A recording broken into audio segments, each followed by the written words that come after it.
Hey everybody, welcome to another round of Canje Plays, and today we are getting into Role Player Adventures by Thunderworks Games. So this is going to be a lot of fun. I've been looking forward to it. I actually did a playthrough of one path in the base Adventure 1 Battle of Black Lake, and we're going to go through the other one, so it's new to all of us as we find out what's going on in the story. The first adventure itself is basically a tutorial to help you understand how the game plays, and then you get into adventure 2. So the first one is not that long, but we are going to be going through and having a good time with it, and probably start some of adventure 2 so we can get into it tonight. It'll be a good time. Hey Kate, what's going on? Welcome, welcome, welcome. Your seat is ready right at the table. So welcome everybody else who's going in. I want to say thank you to my Patreons and thank you to my YouTube subscribers. My Patreons picked out the character that I'll be playing with. Out of this game that came with a ridiculous amount of pre-gens, which is fantastic, I whittled it down, and then my Patreons picked who I'm going to play. So I'll be playing Tass Willowbark today, and I will be using the, what's it called, Nephris Judgment add-on as well, so I'll be having the backstory. And because I'm playing true solo, the backstory lets you pick two backstory things to pick. I'm picking the one that comes with Taz, and you can tell who it is on the back of their card, as transported, and we'll take a look at that. And Nafra's Judgment comes with pairings, so it says, if you're not sure what to pick, these are the pairings that we recommend. So, Patrician is what I'm going to be going with the other side story that's going to go with that. So we'll see the alignment board in there. I'm going to explain as much as I can in terms of how to play. This game is not complex, which is fantastic, and we'll get down to how to get through the story. Hey, Dream Alchemist, what's going on? What's up, Brian? Pull up a chair, both of you. Welcome, welcome. All right, so let's get some information. We'll head down to the table. We'll do some explaining. We'll get into the adventure. All right, so Role Player Adventures 8.3 on Board Game Geek. It just delivered last week. 8.3 on Board Game Geek. 1 to 4 players. The community's still deciding. Says, let's see, out of ratings, 221 people rated it. I'm playing true solo, so I'll only be playing with one character. But you can play, the game scales to 4 characters, and you can play them all if you want.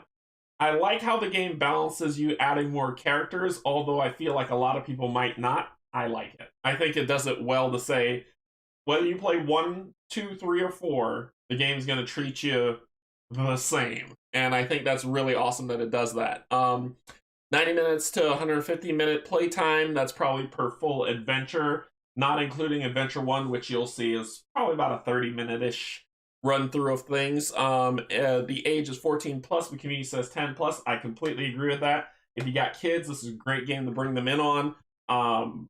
You'll see there's a lot of dice rolling. I'm going to roll dice for you tonight for your entertainment. I'm going to roll dice. So prepare for what that looks like if you've never joined me before. Weight about a 2.4 out of 5. That's fair. The game is not complex. This is one of those games where people say, what's the terminology? Easy to learn, hard to master. Because the game is you roll dice, and then you mitigate your dice rolls with your cards, or your scrolls, your weapons, all this other stuff, to be able to win, for what that's worth. Designed by Keith, Peter, and James. Thank you so much for creating such a wonderful game. Wonderful group of artists that worked on this beautiful art. The art on this game is exquisite, and published by Thunderworks Games, which is fantastic. So we are going to get into this. I'll let you know our backstory. I'm going to pull out the Nephris stuff. We're going to go through it all. It's going to be crazy. It's going to be a wild time. So buckle up. Let's get into it. Down the table. Okay, so this is an adventure of what you play. This is kind of what you're going to go through. This is the add-on for Nephris Judgment. So if you're playing with that, add that in. If you're not, you can take that out. And as you can see, it comes, as an extra add-in that you can put it on the side. But this is your character board, and you slide this information into here for what you need, right? Hold on. I just have to make sure. I have to make sure that Camera does not do something stupid. Okay. All right, so these are slide-in cards. I laminated this card, so if you want to see, I could pull this one out. So I've laminated these cards for reuse because I don't believe in like wasting paper. So I basically laminated the cards so I could just wipe them with dry erase, and then I could use them throughout adventure. If I'm done, wipe those out, and then just slide them back in there. Easy peasy, no problem. So I did the same with Tass's Willowbark's card, so that can be easily dry erased instead of I'll be using my dry erase marker. So our character, Tass Willowbark. Who's the player? I don't know that guy. His race is a Shikai. His class is a Seeker, and his health, everyone's health starts at 16, whether you're playing campaign or just an adventure. 16. Side goes. If you are converting your character, that health can vary depending on what you played in the original role player game and what ended up coming out there. But if you're just using the pre-gens, 16. If you want to play a normal game, 16. There is an epic mode on here that is legendary, but I'm not going to be doing that. And yes, I will be rolling dice tonight for your viewing enjoyment. So this is, when you flip their card over, this is what you see. You see their stats, their starting stats. So that's strength, dex, con, int, wisdom, and charisma. If you play D&D, you know these stats. The weapons that you get to start off with, he starts off with the sling, unholy flail, leather cuirass, pickpocket, sense evil traits, and dispel. You see that transported that's at the bottom? That's their backstory. Now, if you don't have Nephra's Judgment, that's okay. It's just extra game content, like stuff that you can build up. But if you don't have it, that's all right. Don't even worry about it. But transported is their backstory, and I'll read Nephra's Judgment part of that. Other than that, it's the reason why I'm not reading that one's because it goes into a little bit more detail in the Nephra's Judgment book, and we'll get into that. Their class is a Seeker. Hey, look, Toro, what's going on? Pull up a chair. So as a Seeker, you get connected. Draw and roll a random die, then place it in your fatigue box. You may exchange a die in the dice pool for a die in your fatigue box. Do not change their values. So, which is pretty cool. So the Seeker's ability is, I roll dice. I'm like, that might not work. I'm going to use this ability, flip it over, which means it's a one-time burn per rest.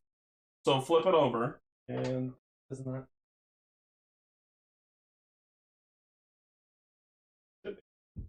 But flip it over and it's done. It's a one-time burn until you take a rest, and then you get it back. And we'll talk about rest as we go through the story so you can see kind of how that works. When we're talking about these stats and what they mean, that's basically your fatigue dice. So this is what you have to do something with. These are your actions, more or less, to get dice to roll. So if something says, okay, well, you need to pass a strength check. Well, I can commit 1 to fatigue, or I could do all 3 and get 3 red dice on a strength check. So that corresponds with it. For people who are colorblind, I am to a specific side of the spectrum. These two are purple to me, okay? But I had to think about it when I went to the dice bag and looked through to see what was in here, and I noticed there was 1 purple and 1 blue. This one looks more purple to me than that one, so I'm going to say that this is purple, that's blue. Okay? And that's kind of how that'll roll. Okay, so we did that. We lined these out so you get as much cubes as you have stats in here. So as you can see, it matches 3 strength, 3 cubes, 2 dex, 2 cubes, 0, nothing, 1, 1, wisdom 2, 2, and then charisma 0. When you're finished with these go into your fatigue, which means you don't have them. How do you get them back? Rest. That's how you get them back. And rest is only available. You can't say, I fought a monster, I'm going to rest.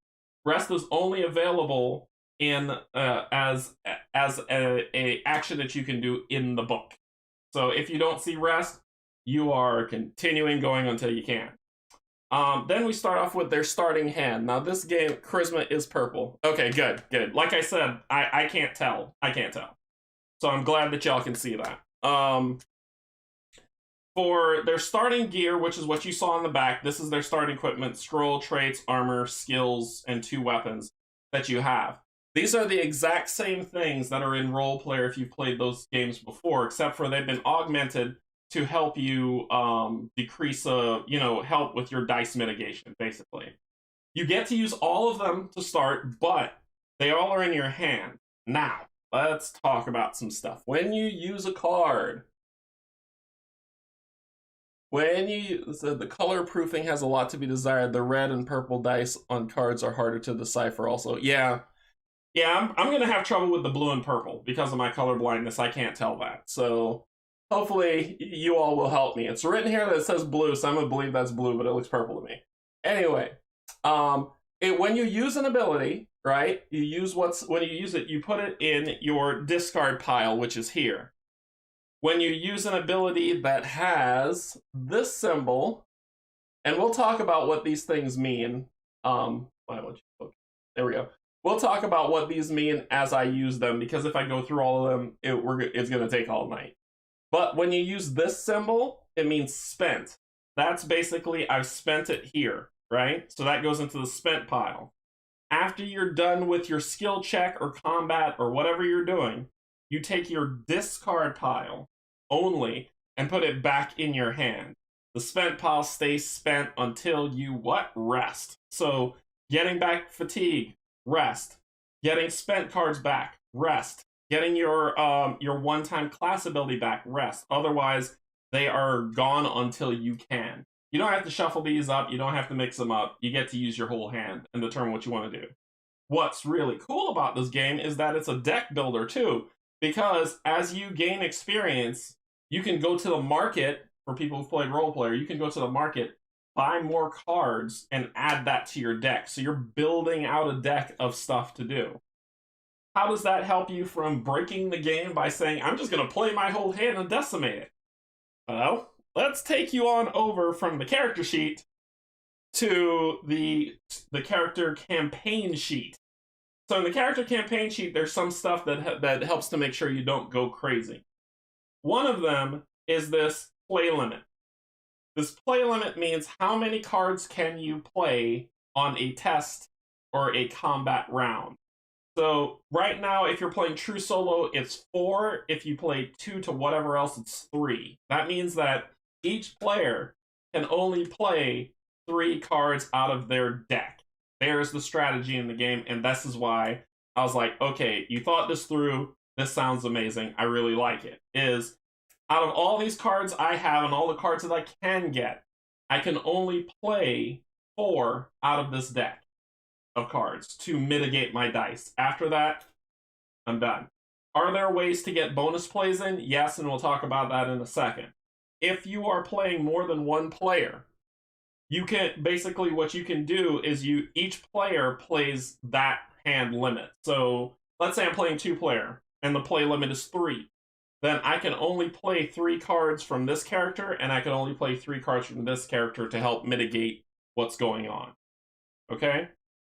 Bonus plays, you start off with 1 when you're playing the normal, regular, not crazy session, and you can use that as a one-time burn to basically play an extra card. And then after that, it's gone. It's gone. Let's see. Combat dice limit. So when you're in combat, instead of you rolling ridiculous amounts of dice and killing stuff, you can only roll the dice limit that is given to you here, which mine is 3. Hey Tara, what's going on? Pull up a chair. So that means that when we get in the fight, I can only roll 3 dice. What those 3 dice are depends on what I choose to do. This is why I really like how this game breaks down, where it's easy to learn, difficult to master.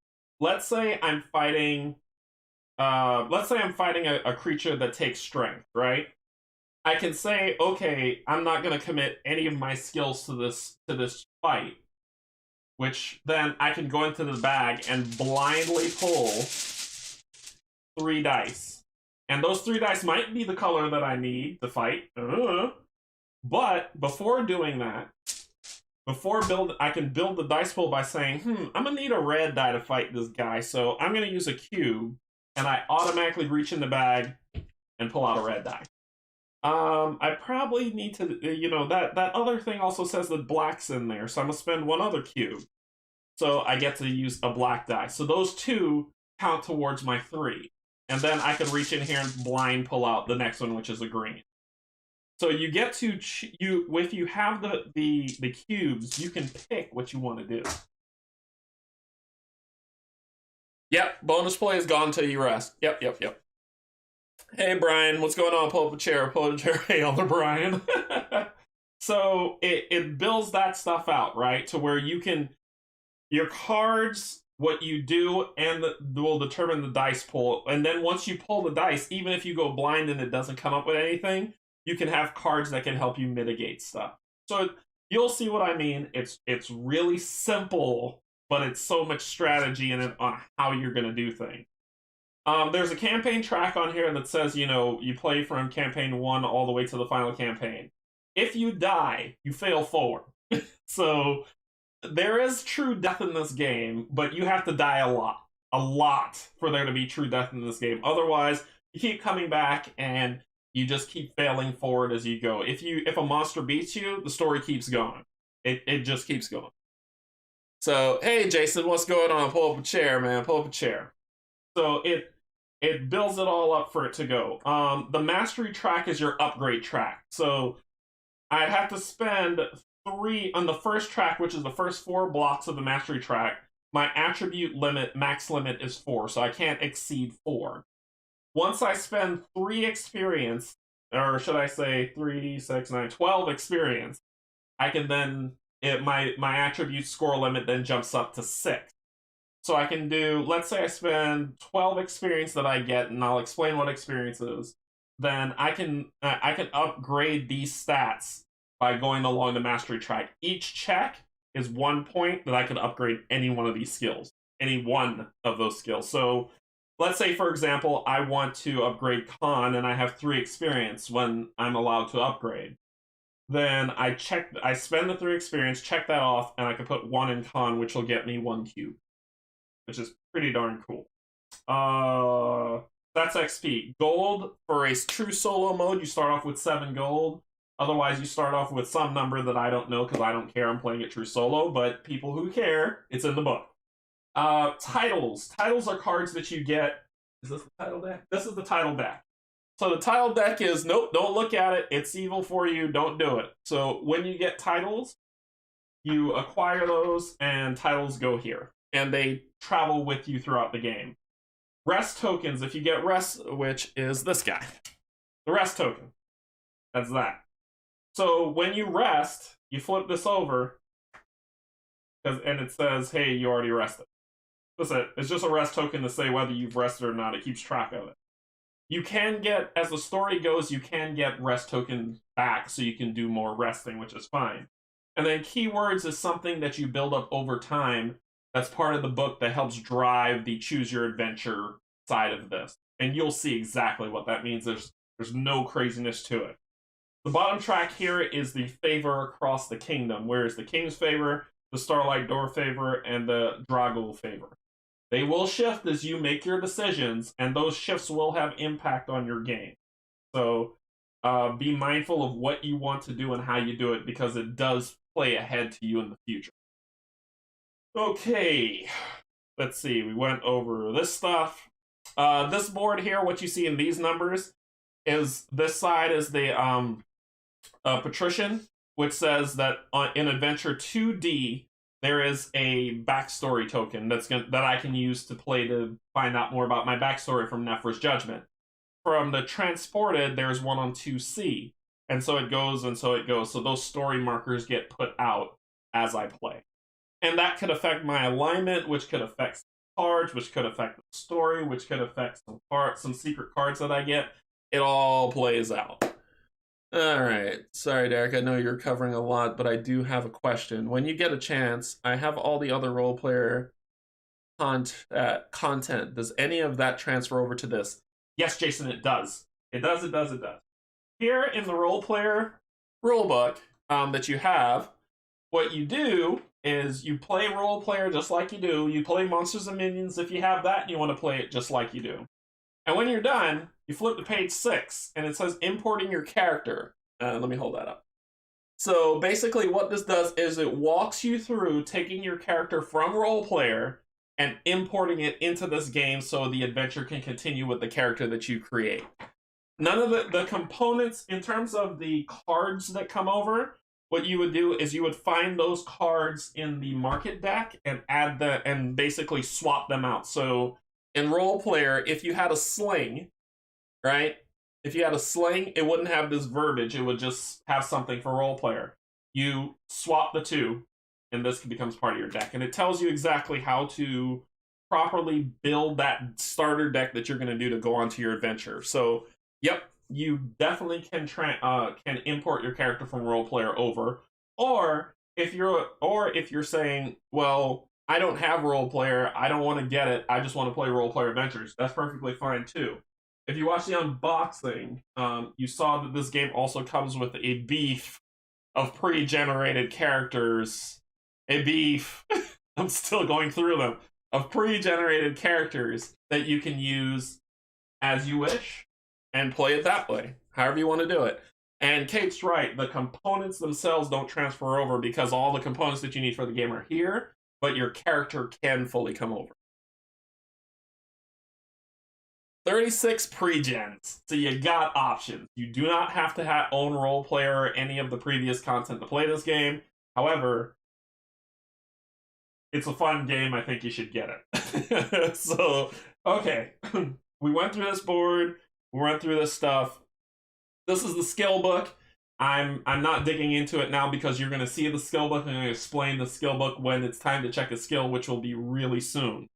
This is the map that you're starting on. As you can see, 0-1 Battle at the Black Lake that we're going to be taking on. I've pre-set up some stuff on here because I played through one side of it and we're going to take the other just to see how things go.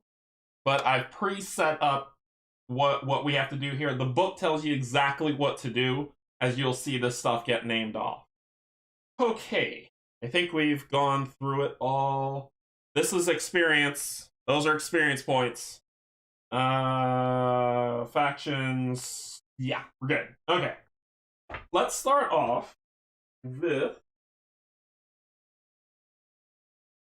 the book with the binding that I hate. I hate this binding. Sorry.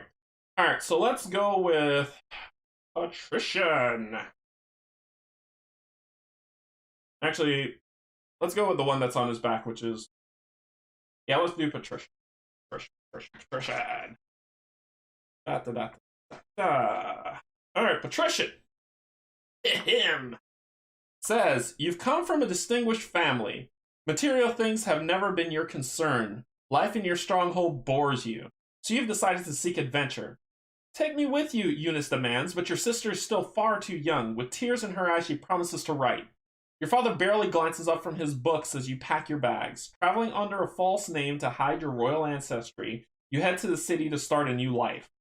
True to her word, Eunice sends letters. Pellegrin, her prize falcon, serves as her messenger. At first, he comes nearly every day, but as the years pass, the time between Pellegrin's visit grows further and further apart. As you lay awake one evening in the hopes of seeing the birdland at your regiment's campfire, you receive an unexpected guest. A woman with a strange, serpent-like face. You step out from beneath your parents' shadow, she whispers. Your destiny is in your own hand. With that, she vanishes into the dark corners of the night, lingering in your mind like a vision from a dream.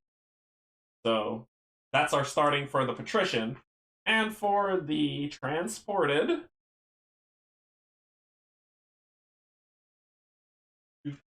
That's tormented. Sorry. I really dislike how this book is bound. It drives me crazy. Okay, that's tormented. I want transported. Transported. You often dreamt of another world. After encountering an old crone and drinking her root tea, you find yourself transported to the dream world of your mind. This world is not your own, and you seek passage back to where you belong. Many years ago? Drink, the old woman says, out of politeness to oblige. After a few sips, the world melts away. The old woman is reduced to a jumble of colors and shapes. In her garden, a new vision comes into focus. A black-haired queen with several green rabbits, whose fur resembles blades of grass, cowering at her feet. You have come, she shouts happily. Everyone here, even the rabbits, were once dreaming mortals just like you. Now they are part of my kingdom. Stay alive, and you will join them. A hooded figure stands behind you. I will remain to observe, the stranger announces. The queen frowns. Who am I to say no to the goddess of judgment? You detect a hint of jealousy in her voice.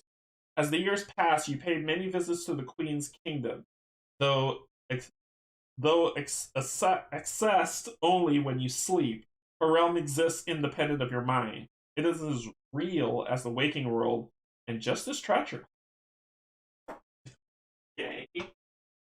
Story. So that is our backstory. What are we looking for? Did I miss a question? Get the base game of Monsters and Minions expansion. Yes. You get the base game of Monsters and Minions expansion. The base game's great. Monster and Minions really opens it up. Fiends and Familiars, yeah, it's okay, but this game is, I think this game is the next successor to that, and Fiends and Familiars was like the in-between. Okay, we get to why we're here. Dun dun dun dun dun dun dun. Battle of the Blacklight by James Ryan. Adventure 1. Alright, a role-player adventures is a narrative-driven cooperative game. You play a soldier in the King's Guard tasked with protecting the kingdom of Nalos. And it's phonetically put, too. Cool. So, setup. Like I said, each book will walk you through setup. Setup. Place the Battle of Blacklight adventure map in the center of the table. That's as center as it's going to get. Next to the party journal. I'm not putting it next to party journal. Place 1 XP on each XP cube on each lettered location of the adventure map, A, B, C, and D. Place bonus play tokens on the party journal equal to the recorded value. And the recorded value is 1. Character sheets. Place each player's hand of cards in their hand space. Place each player's class and face-up card. Fill in each attribute row with the maximum amount of stamina from the supply, and then find the 1 and 2 tokens, which is these ones. Shake them up, and place each encounter token on the table, create a pool, flip them face down, and randomize them. Flip each of the available encounter spaces on the adventure map with a face down encounter taken from the pool. So this one will go here. This one will go here. So those are interaction points as we move through the board. And moving is free. You don't have to go crazy with it. As long as if there's anything blocking your space, you have to stop and deal with it. So your adventure begins. They're always beside you. As a friend's guard, as a king's guard, friends. As a king's guard soldier in the regiment of Commander Zalek, a dark elf, you have fought a long war. The Dragul, a coalition of northern tribes, invaded Nalos, your homeland. After many battles, you have driven off their hordes. A rumor spread through the camp of a new Dragul plot. One night, you are summoned to Commander Zalek's tent, where you find him arguing over a map with General Grick, an orc. A gold coin marks the southern city of Sabek. A vial of elixir marks a swamp to the west. General Grick raises an eyebrow when you enter. So, you're Zalek's best, he asks, looking you over skeptically. We have a mission for you, but first a question of strategy.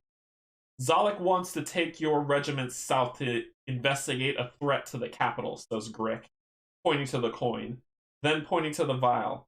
I think we should push west and capture a powerful Dragul's agent in the swamp. What say you? So when I played this, I picked General Grix, and we went through it. This time I'm going with, and this is a story point, so let me hold this one. At this point, spoilers.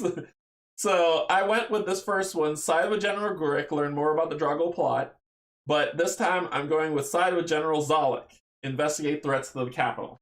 So that's what we doing. So I'm going to side with General Zalek, investigate the rest of the capital, and we're going to begin at begin 2. So when we flip this over, there's begin 1 and begin 2. So we're going with begin 2.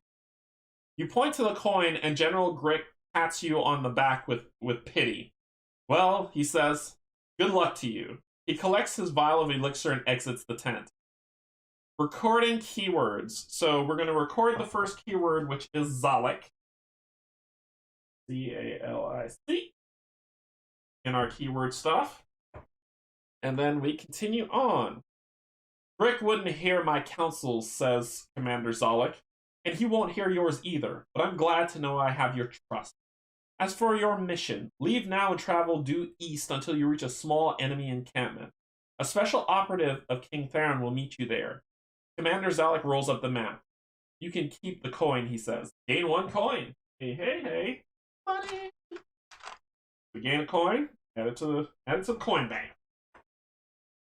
You make haste under a crescent moon, crossing burnt and abandoned farmland into open prairie. At the top of the bluff, you look out over a dark lake to a wooden outpost. Place your party marker at A. So that's our party marker that's there that I painted. I painted it myself. Read entry A. So we go to entry 8, which is Broline Prairie, which that is where we are on the map. Action indicator. So this tells you what to do, how to do it. So basically it says, here's the if-else statement.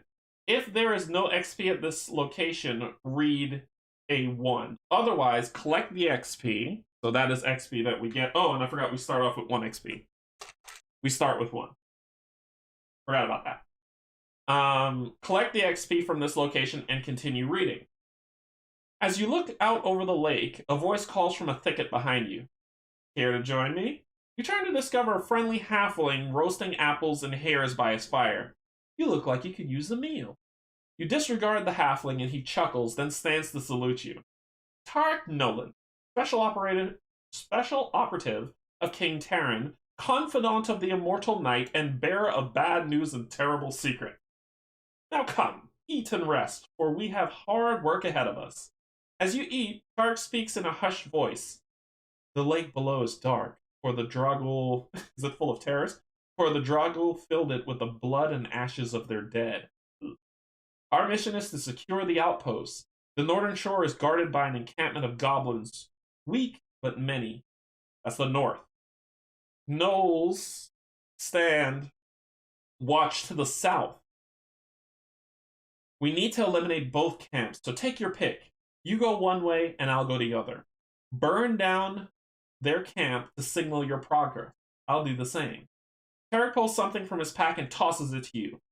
We'll need this at the gate. So we discover card 65. So when it says discover, grab your discovery deck, flip it over, find card 65. That one. Put the rest back. Don't look at anything else. Don't you look at it. I will find you. And you flip it over. So we gained this. The Bluestone Fireball. And that's what you get. So this goes into our inventory. We put them with our items on. Everyone shares all the items. There's not one person has one thing. It belongs to everybody. So since it's just me, I'm going to put it over here. But everyone, when you get an item, you would put the item in the items section of the adventure log. But I'm running table space and I'm playing solo, so yeah. Now, it gives you some options. And the option says...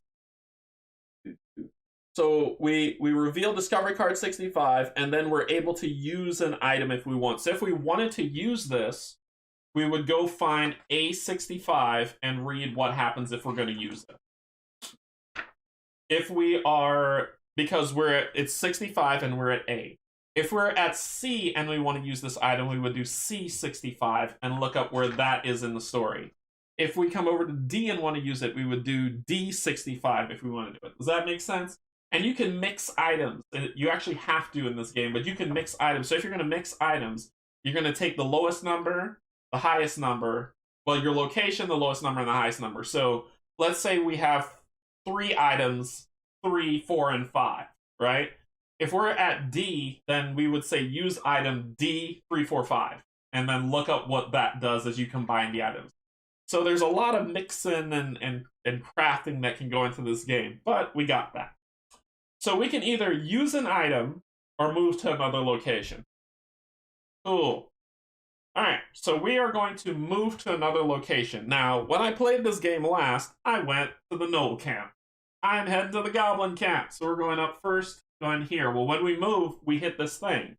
When we hit it, we have to resolve an encounter. So we flip this over, and it's encounter 1. So we go in our book, flip, and we find A1. A1. So it says, the bluffs look out over a lake, blackened with blood and ashes of fallen Dragul.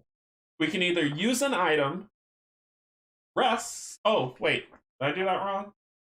Sorry, I screwed that up. We got an encounter book. We got an encounter book. I know everybody's writing me like, no! We got an encounter book. So in the encounter book, you grab the encounter book, you flip it open, and then you go to Adventure 1, Battle of Black Lake. So you find your adventure, and it's written here on this side. And then you just read Adventure 1-1. So this is an encounter that I have to deal with. So I go to Adventure, I go to Adventure 1-1, and then I read what it says here. Now that you've found this the entry that matches your encounter token, remove the token from the adventure map and return it to the box. Oh my gosh, I almost screwed that up. I almost let y'all down. Alright, so you freeze in place when you hear a sound ahead of you on the trail. Quietly creeping into cover, you look ahead and spy a 6-limbed insectoid sentry pacing back and forth across the trail. 2 sets of arms each hold a short bow with an arrow notched and ready. It seems that you'll have to deal with this sentry if you wish to take the camp by surprise. So, we have a choice. Our choice is we can sneak around the sentry by doing a dex or wisdom check, or wrestle him to the ground and knock him out by doing a strength and dex check. Well, I'm going to knock him to the ground because I'm strong. I've got strength, so we're going to do that. So we're going to move to we're going to advance to No, don't unsubscribe. We're going to advance to 1-4. So it says, you hide beneath the tree and wait for the insectoid sentry to approach, then leap out and attempt to force him to the ground. Skill check time. So we're going to skill check, and this is a force skill check. So we grab our skill check book, flip it to force, and it's in alphabetical order, thank gravy. So you switch it to force, and we're doing when we look on here for force checks, we say force, it's a skill check, force 1, right? So we come to the skill book and we look for 1, it says 1, 2, 3, and 4. So we're doing this one here. And it looks like it's a red and black check. So what we're going to do is we're going to determine first, we're going to build our dice pool. So I'm going to use one of my strength cubes to get a red. And remember, my dice limit is 3. So I'll have 1 red. Now I'll spend one of these to get 1 black. I should not be doing that. And then we will blindly grab the next one.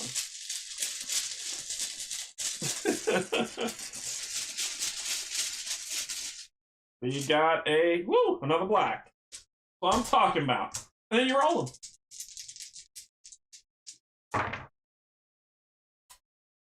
Cool.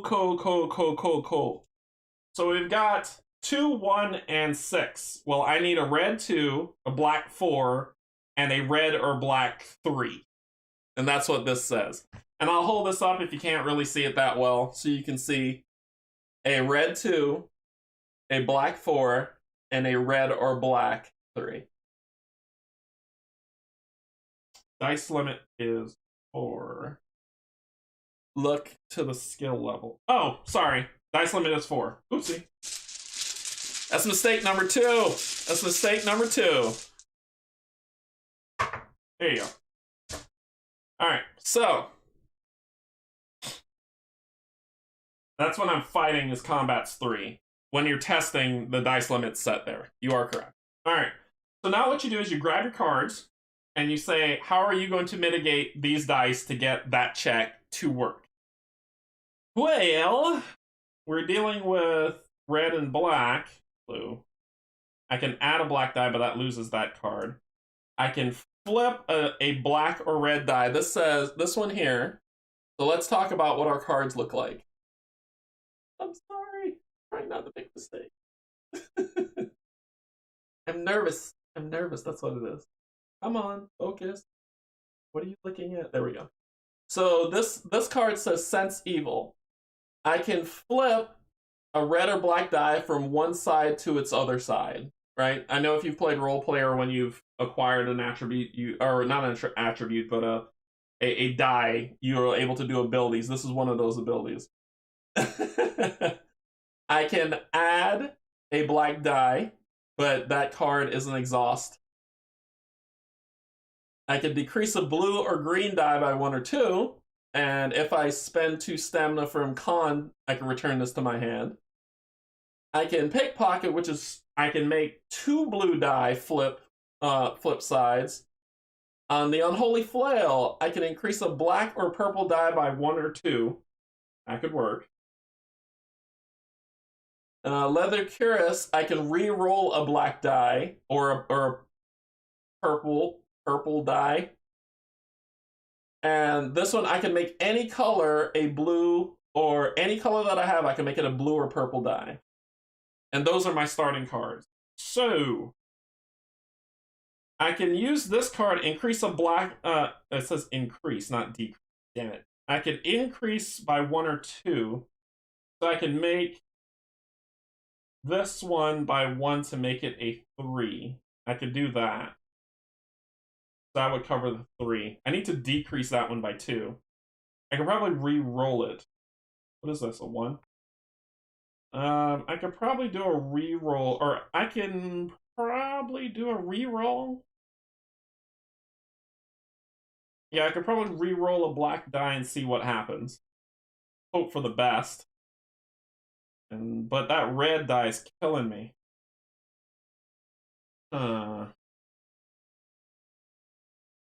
This is where it's tough.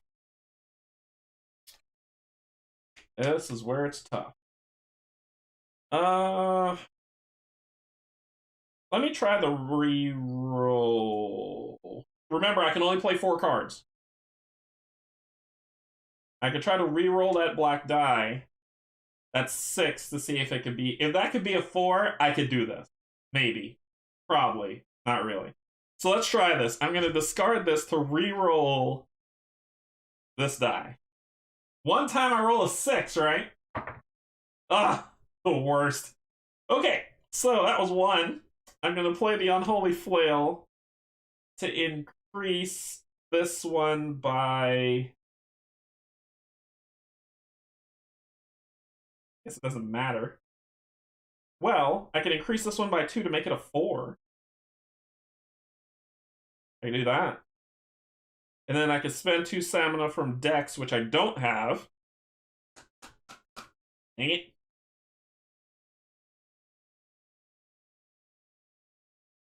Reroll red. I could try to reroll red. Okay, so let's pull this back first. Let me try to reroll. Well, this is flip red. This isn't reroll red. There is no reroll red. What are you talking about? There is no reroll red. There is purple. Unless this is red and I'm colorblind against purple and red again. That's purple to me. So I can't reroll a red. That's purple. I don't have... This is flipping red, which means I'd flip it from 1 to 6. That's the only red card I have. Ugh. Yeah, it's purple. Thank you. Man, don't mess with me. Okay, so... I could... Oh my gosh. I could play... I can make the black a 4 to get that XP. That's what I can do. So I'm going to do that. I'm going to play that to make this 2 a 4.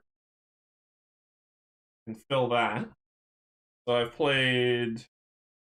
Wait, what happened to my reroll card? Oh, that was this one. I played the I re-rolled, and then I played this. So I got 2 more cards to play. How do I get that red 2? Maybe a 6. That would be. I can add a black die. Maybe. That won't get me anything. Yeah, I think it might be boned. So instead of spending a card to burn out, looks purple to me. Yeah. So I think I might be. I can't get the red 2. I can add another die burning this card, and maybe that might be a 3. But the problem is still the 2. So I don't think there's anything I could do about it. I would be burning a card that I don't need to. So I am going to say I failed that check. So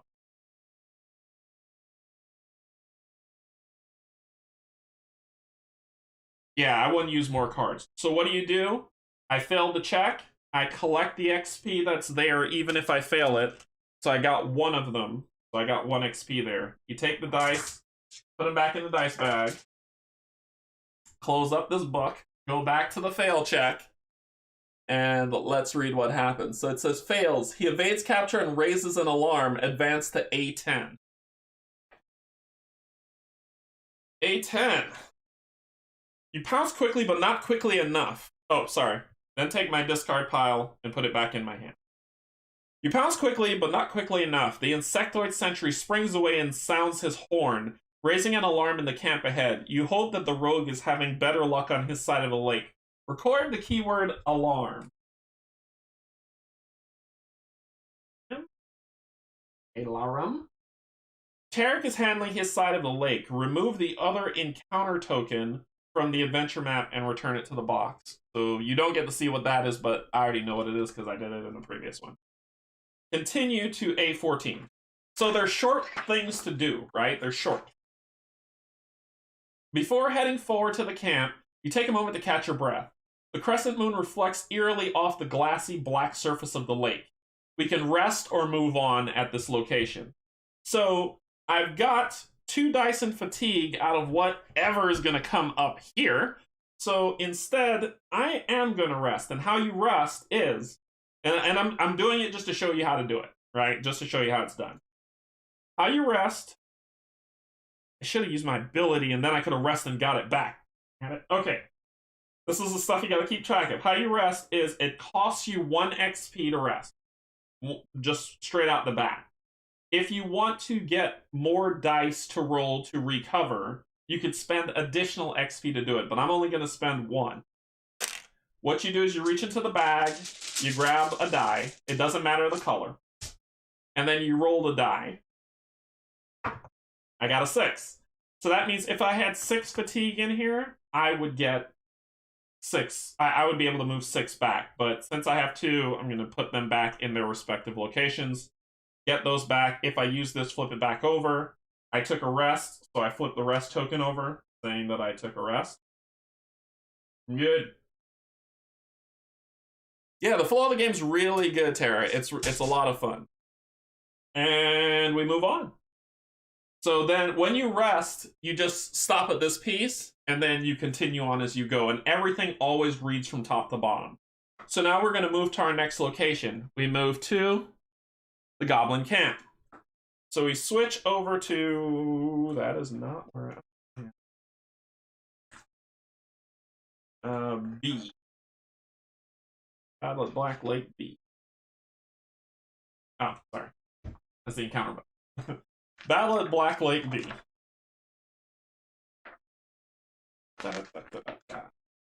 So B, the Goblin Camp. So it says, if there is no XP at this location, there is. Otherwise, collect the XP from the location. If you have the keyword null, read B7. Nope. If you have the keyword alarm, read B2. Oh yes, we do. We do have alarm. The light of several small campfires flickers through a chaotic grouping of boarhide tents. As you approach, you see that the goblins have begun to strike their tents and secure provisions. It seems they are preparing to move, likely in retreat. But this work has been abandoned for the moment. In the midst of the empty encampment, you suddenly find yourself surrounded by short, long-eared silhouettes. firelight glints off the tips of their spears. With wild screams, they all leap towards you at once. Combat. So in combat, this over here, it says, get goblins, the combat card goblins, which is 22. I've never fought them. So you go down here in the combat deck, find card 22, flip it over, it says goblins, and they get a lovely little modifier card because I raised the alarm. And their modifier is gang of. So you come through here, which is modifiers, find gang of. Oh, this is gonna suck. Alright, so what happens is I have to roll. Tara, you've never seen me roll dice, have you? Goblins should be easy, right? Shouldn't be terribly hard. So I'm fighting the goblins. I need to fill all of these to beat them. That means I need a white 5, a red 5, and a green or black 6. A green or black 6. I will tell you what these things are, how much they damage me and add fatigue to my pool, which is terrible. So they also have this lovely ability that they get because, you know, my dice rolling skills are so awesome and epic. Gang of, during the first round of combat, the combat dice limit is reduced by 1. Yay! So they surprise attack me. So instead of my combat dice limit being 3, it's 2. Yay! Alright. Okay, so we need to build a dice pool like we were doing before. Well, I am going to definitely go. So I've got wisdom. I want a white die. Oh, this would be. I only get to roll two dice. Ugh. I got a white die, and I'll spend 1 red die. Actually, no, I won't. No, I won't. No, I won't. No, I won't. No, I won't. I'll get the white die, and that's where I'll go. And then my second die will be rando. Blue. Okay, dokie. Roll them up. Oh, and the round tracker. Right now it's round 1 of 3. There are 3 rounds to fight. Won't be good if you get to round 3. So let's roll some dice. Yay! Alright, so we grab our cards. Let's see what we can do. Can I turn that blue into something? Nope, I can turn something into blue. These cards are terrible! Who picked this class for me? Alright, so I can't do anything. I can't do a thing. I can't re-roll a white die or a blue die. It's not black or purple. Should have probably gone with a black die. I can turn any die into a blue or purple. I can flip a blue die to its opposite side, 2 blue dice. I can decrease a blue or green die by 1 or 2. I can sense evil. Oh my gosh, I think I'm gonna die. I could sense evil, which means flipping a black or red die to its opposite side. I probably might spend this one. So I probably might spend this die, which means add a black die. Which I can do. Which can. Draw a black die, roll it, and add it to the dice pool. This die does not count against dice limit. So I'm going to exhaust that black die and hope I can not take any damage.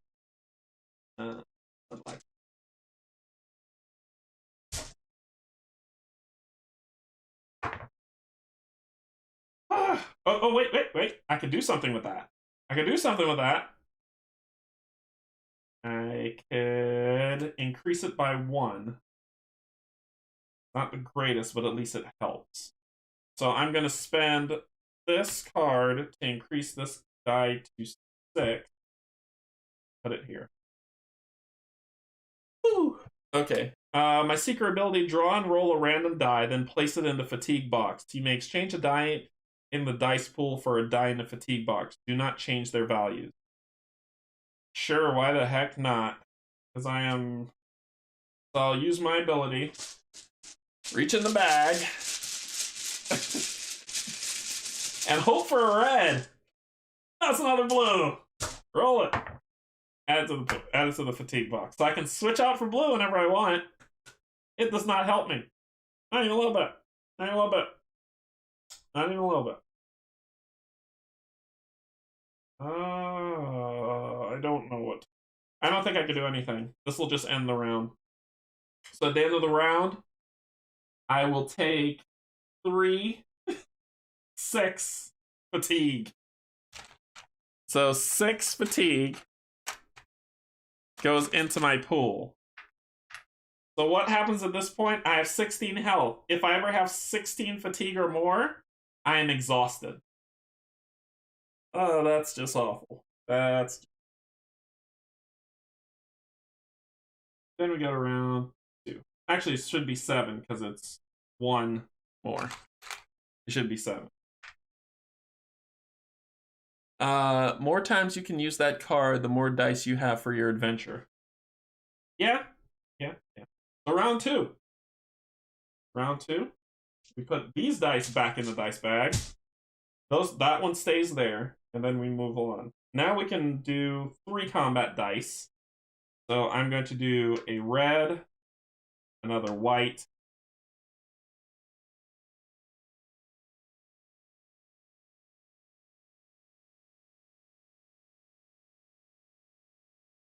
and another red. So 2 reds and a white. Actually, I'm going to do a red, a white, and a rando. No, I'm going to do 2 reds and a white. That's what I'm going to do. And I'm going to hope I roll a white 5. Oh my gosh. I rolled a white 5. Hey. Here we go. Alright, what can we do with red? What can we do with red? Yes! I'm going to play Sense Evil. Gang of Goblins only works on round 1, on the first round of combat. Not keep going, so I don't have to do it. Hey, Steven. So, I'm going to, and let me hold it up to show you. During the first round of this combat. So, I'm going to play Sense of Evil to flip this red to a 5. Shabuya, you beaten. And a 1. Kick them in the teeth. So I've defeated the goblins. I've beaten them. I get, when you look on here, you see like the experience. I get 1, 2, and that's it, experience for that. So I get 2 experience for beating them. So I get those. Put these back in the bag. Combat track back here. And they go back to whence they came. So I have beaten them. So you grab the book. We say combat, victory. You drive them away from the camp. Read B3. The goblins retreat from your attack and flee back toward their homeland in the north. As they run, you set fire to their tents. By the light of the burning camp, you find something the cowards left behind. Reveal discovery card 95. 95.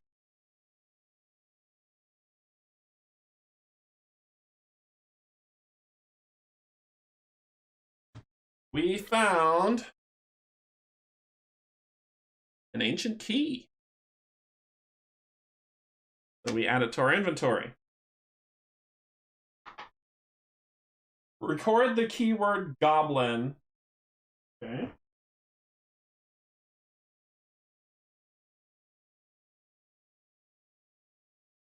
Another fire rises from across the lake. You trust that Tarek is making good progress and will meet you at the fortified gate ahead. We can use an item, rest, or move to another location. Well, let's take a look at what these means. So, 95. If I'm going to use that, I'm going to say I'm at B95. B95. B95 says, the ancient key has a nice weight to it. You suspect that it must unlock something of great value. We will either use another item, rest, or move to another location. I am going to...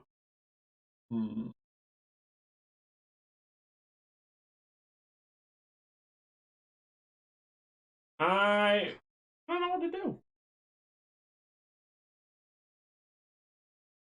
Hmm. I'll say, let's say we were going to do something a little bit sketch, right? Bluestone Fireball. Bluestone Fireball and the Ancient Key. I'm gonna try it out. I'm gonna do 65 and 95. So it'll be B 65 95. Let's see what happens when we do that. So it says, finding no use for these items together, you decide to juggle the Ancient Key and the Bluestone Fireball. It's a risky act, but you juggle with great skill. Too bad the goblins aren't around to be impressed. When you're done, you feel invigorated. Nothing like a bit of juggling to get the blood flowing. Each player, add 1 stamina to your dex attribute from the supply, ignoring the usual limit. Cool. Cool. I got an extra dex for that. Use another item, rest, or move it along. I am going to I'm going to rest. So that means I lose 1 XP. Ugh. I'm gonna use 2 to roll 2 dice, because that's awful. I get this back. This goes away. I'm gonna grab 2 dice to roll. These go back into my hand. Let's see how much we can recover. So that is 8. Cool. So 1, 2, 3, 5. That's 8. Get that out of here. So we get rid of that nonsense. Okay. So we get all our cards back. I think if you rest, you lose the extra deck. Right? Decks. It does not say so, and according to the rules from what I read, it does not mean that. But let me check. You might be right. I've been wrong before. And I'll be wrong again, damn it. Let's see, resting.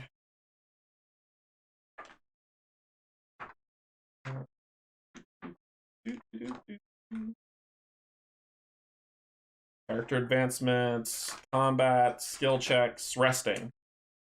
Spend 1 or more extra, return the XP to the supply. Each player draws dice from the dice bag.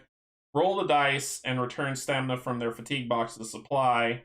Results, each player fills their attribute row up to the supply attributes with stamina from the supply. If an attribute row has excess, each player fills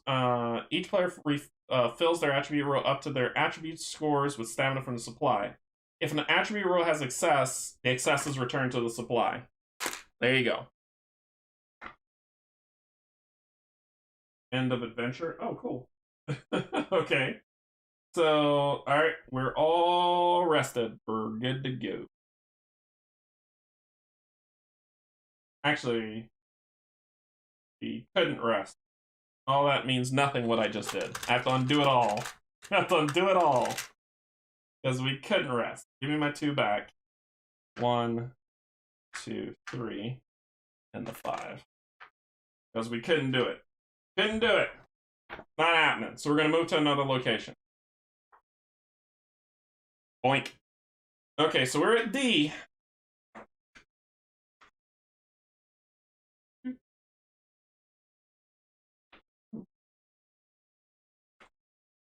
Outpost wall. If you have the keyword open. No. If there is no XP at the location. Otherwise, collect the XP from the location. Getting the rest there would have flipped this symbol back over, so now I could rest at this location. So then it says, you approach the fortified outpost as the moon sets, leaving you in utter darkness. Behind you, twin fires burn on either side of the shimmering black lake.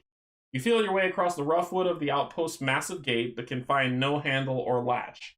Yet the gate handle holds firm. It must be barred from within. Oh, yep.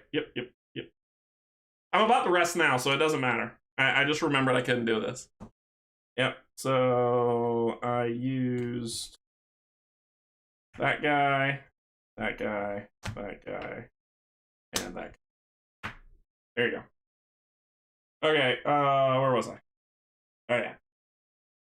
You feel your way across the rough wood of the outpost's massive gate, but can find no handle or latch. Yet the gate holds firm. It must be barred from within. Behind this wall, The Dragul are protecting a powerful artifact. Power Nolan, the halfling, is nowhere in sight. I can use an item, rest, or move to another location. So, first things first, I'm going to rest.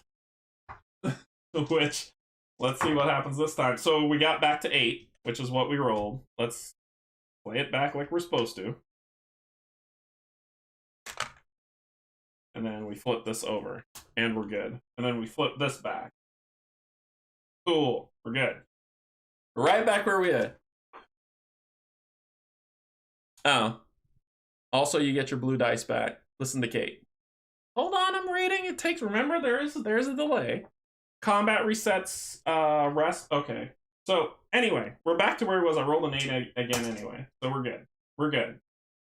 We are good. So we would have rested. And then when we got here for the rest, it would have flipped it back anyway. We are going to use an item. So we're going to use the Bluestone Fireball, 65, so D65. You uncork the Bluestone Fireball at the base of the fortified gate and run for cover. A thunderous explosion tears a wide flaming hole in the wall, giving you passage through. So record the keyword open. Oh, we got the open keyword.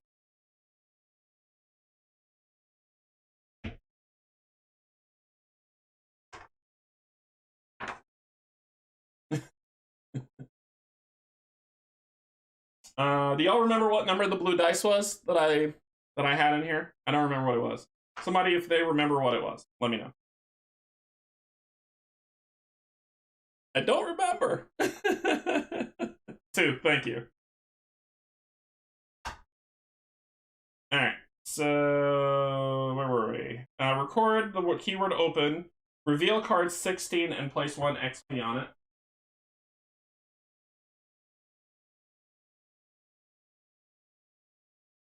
Oh, you're just okay, it's just catching up. Card 16. I was like, yeah, I saw the 2. I'm allowed to make error. I'm trying. So 16 is actually a location. The outpost interior. So that goes over here because it tells you where to place it. Reveal, it tells you where to place it here on the card. If you look down, it says the solid dot 4. So we find 4 on the map, and we find the solid dot, and we meet where that is, and that's where it's placed. And it gets a XP cube on it. You are good now to continue. Thank you. Thank you. Thank you. All right. Return discovery card 65 to the discovery deck. That has been used. We can rest again to move to another location. Yeah, I don't know if I want to lose another XP. Oh, I was supposed to get rid of the 2 XP. Y'all didn't remember that? You didn't remember the 2 XP I was supposed to lose? Ah! Ah! Right. We all made a mistake. Anyway. I could rest or move to another location. I'm actually going to move to another location because I don't want to lose any more XP. And I think we're okay. I think we're okay. So we're going to move to E.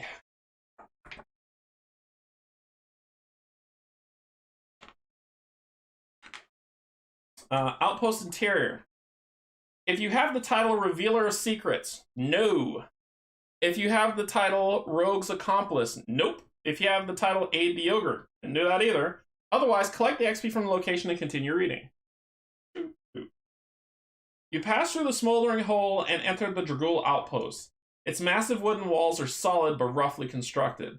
They enclose an open space, empty except for a single chest of white metal and a gray-skinned ogre who stands before it with an iron club.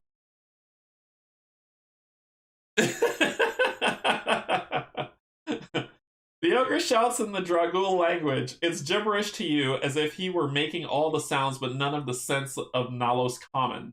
Between his angry cries, he smashes the metal chest with such force that it shakes the ground around you, but the chest only rings out a remarkably pleasant tone. It remains unbroken, undented, and firmly in place. Enraged, the ogre approaches you, shouting and swinging his club wildly. As you watch his outburst, you catch a glimpse of something moving in the shadows behind him. Tarek Nolan, blade drawn, carefully approaches the ogre from the other side of the outpost. So, should we attack the ogre or try to understand this dude? I'm gonna try to understand him. I never tried that. I never tried that in my campaign, in my first playthrough, so I just attacked him. But let's try to understand what he's saying. So it's an int whiz test, so I'm going to E3. As terror creeps closer, you try to understand what the ogre is saying. Dragul and Nalos common are not completely divorced. 1,000 years ago, when all the Ulos lived in peace, the two languages were a single tongue. But after all these centuries of separation, it is no simple task for you to comprehend the ogre's angry rants. Interpretation check 1. In interpretation check. So I need a, looks like a white, for the life of me, a blue, and a blue and a white. That's gonna freaking kill me. Okay. This is not friendly for, like, this page. When I first tried to, I didn't fight with him. I think something happened, but I was staring at it like, is that a purple? Is it a blue? That's a blue. Okay, so, well, we've got blue 4. I needed a white 4. We are going to spend, and our dice limit is 4. So I'm going to spend 1 int for blue. Actually, I'm going to spend 1 wisdom for a white. You know what? Let's go all in. 2 wisdom for a white. And then random, because I can switch to blue.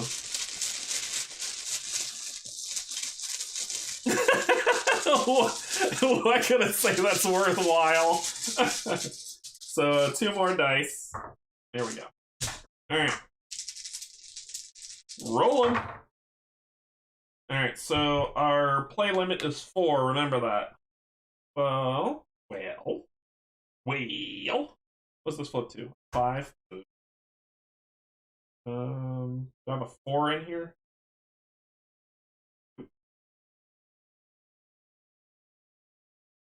I can decrease or increase the blue by that. So this says, draw and roll around a die, then place it in the fatigue box. You may exchange a die in the dice pool for a die in the fatigue box. I actually have the 4. So I've got the 4 with that card once I exchange. I then need a 2 and a 3.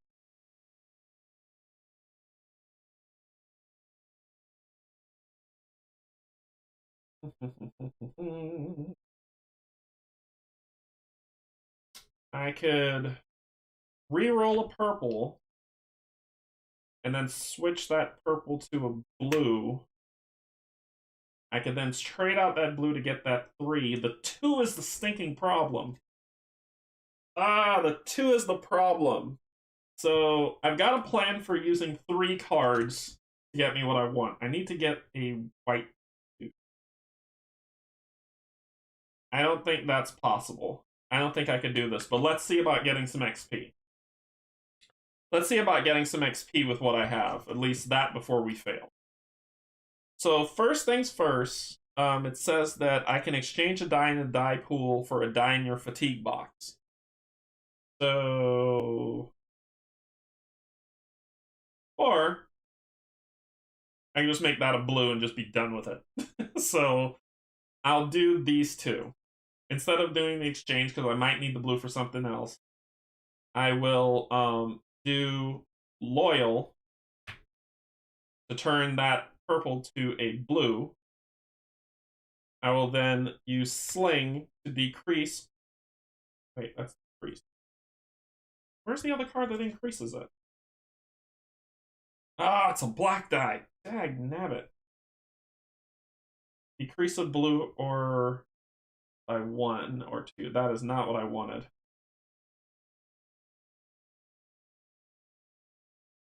I can make you blue. And decrease you by 2 to get 3. That would be how I get my 3.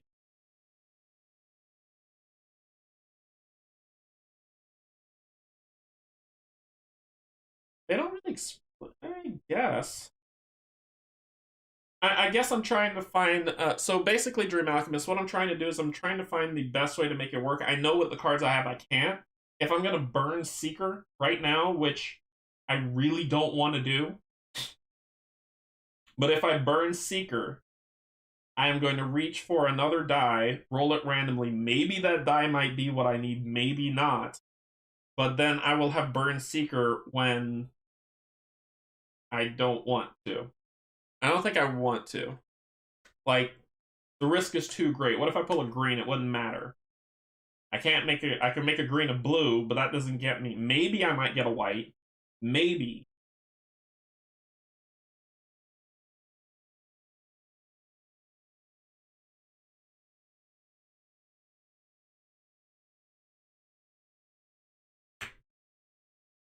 I'm gonna turn that white 5 to a blue. And then I'm gonna decrease it to 4 so I can get that XP. Yeah, I'm not about I'm not about burning that one so quick. I don't want to burn Seeker so quick. I can re-roll both the purple and the well, I can re-roll a purple or a black. What would that get me? I can't make it a white at all.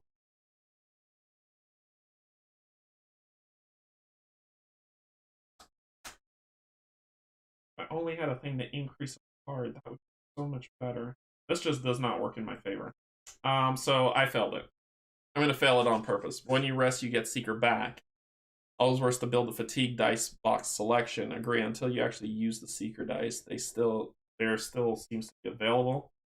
Alright, I'll burn it. Seeker's weird to me because that seems broken. But sure. I'll dig up a die. Hey!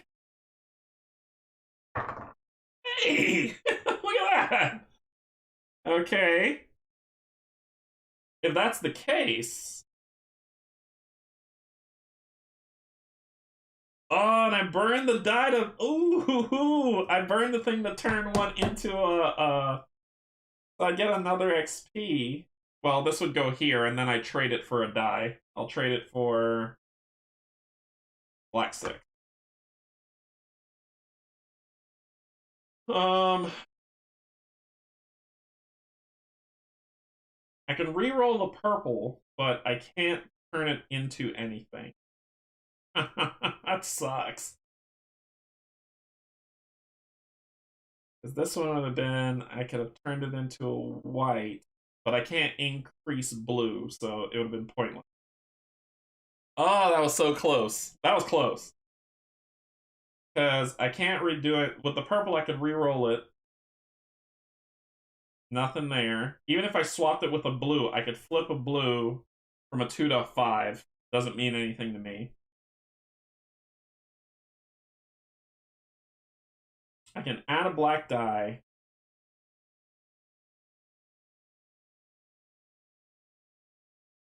I can ink. See, that's the thing with Unholy Flail. I can make that a 3.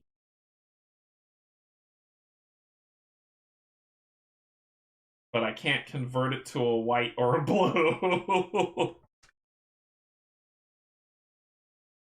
Yeah, agree. Seems broken after confirming with Keith one of the best abilities. It is, huh? Yeah, it does seem. That's the reason why I'm. You're like, why aren't you using it? Because it seems broken, so it feels like it's wrong. But if Keith says it's good, this whole fatigue pool is about to get filled up with dice.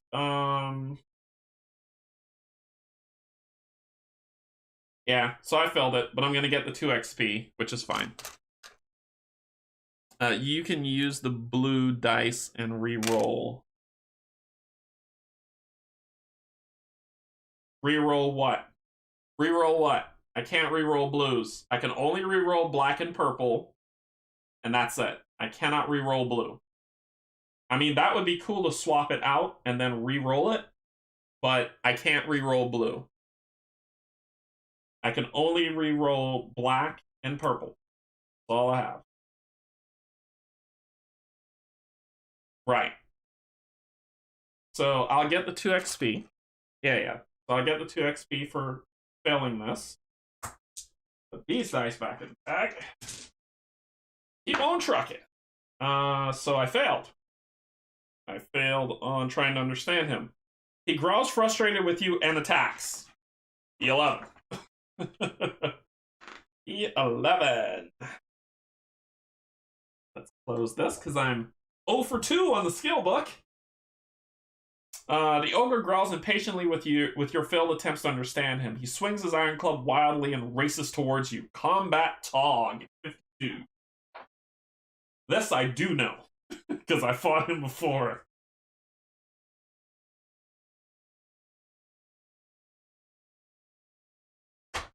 Okay, Combat Tog. Anyone know if the black die stays or goes away?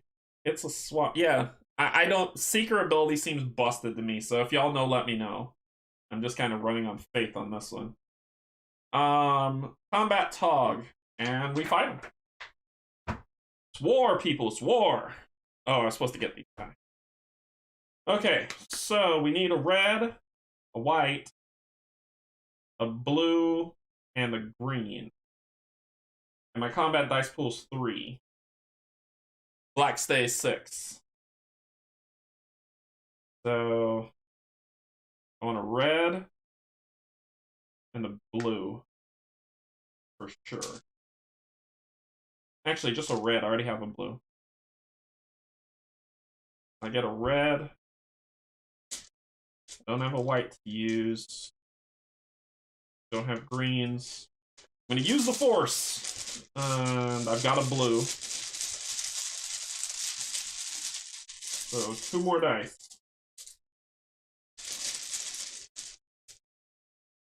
Okay, see what happens here.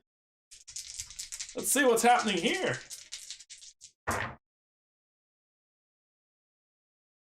Okay.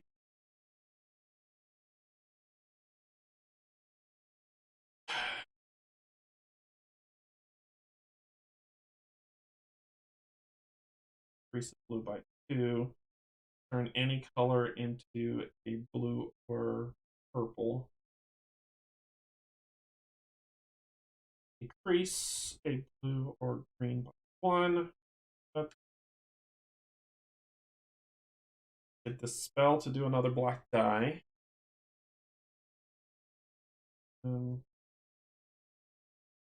That's no good to me. This might be good but that flips to a 5, not a 3. Increase a black or purple die by 1 or 2.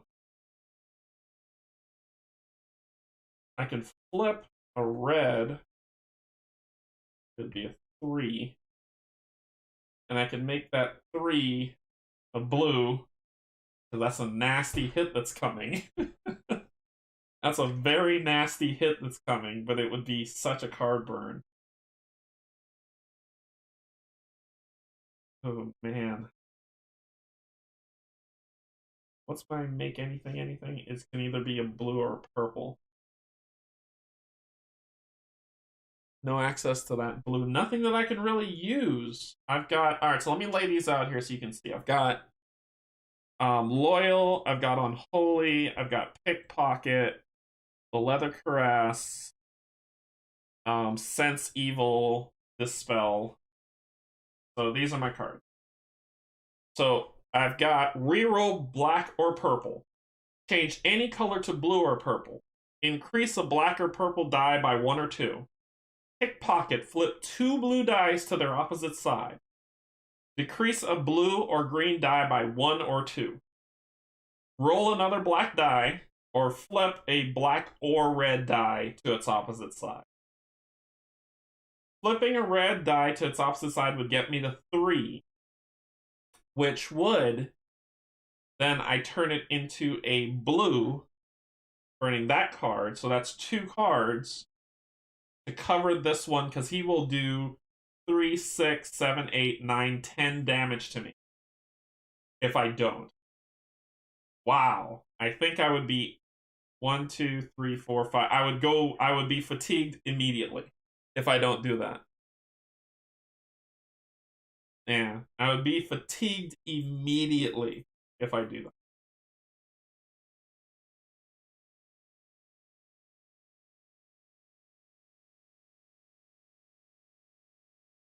I think I need to live another day.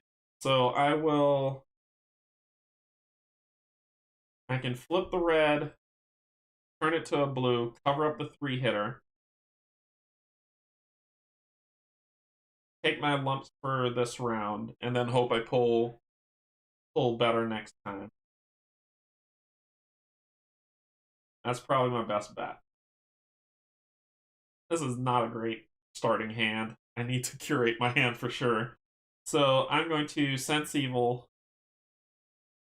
flip this to a 3, and then I'm going to throw out Loyal, turn it to a blue 3, blocking that.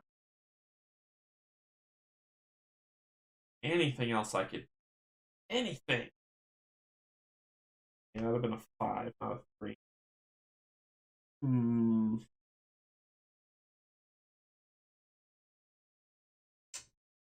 Oop. So, oh, I forgot the round counter.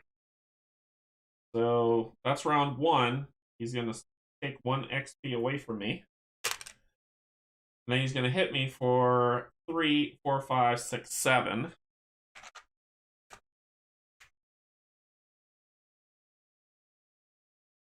Yeah, until you could buy stuff. So that puts me at 5, 6, 7, 8, 9, 10, 11, 12, 13. I'm 3 away from going down. So this is the last hurrah. Well, let's do what we do. I'm just going to use my 1, get a red. And then let's draw the other 2 dice.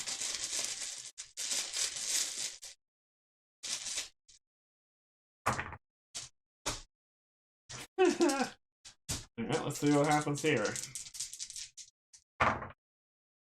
Hey, so I rolled a 5. I got a 4. There's no way to turn it into a white die. I got a 6, but there's no way to turn it into a green die.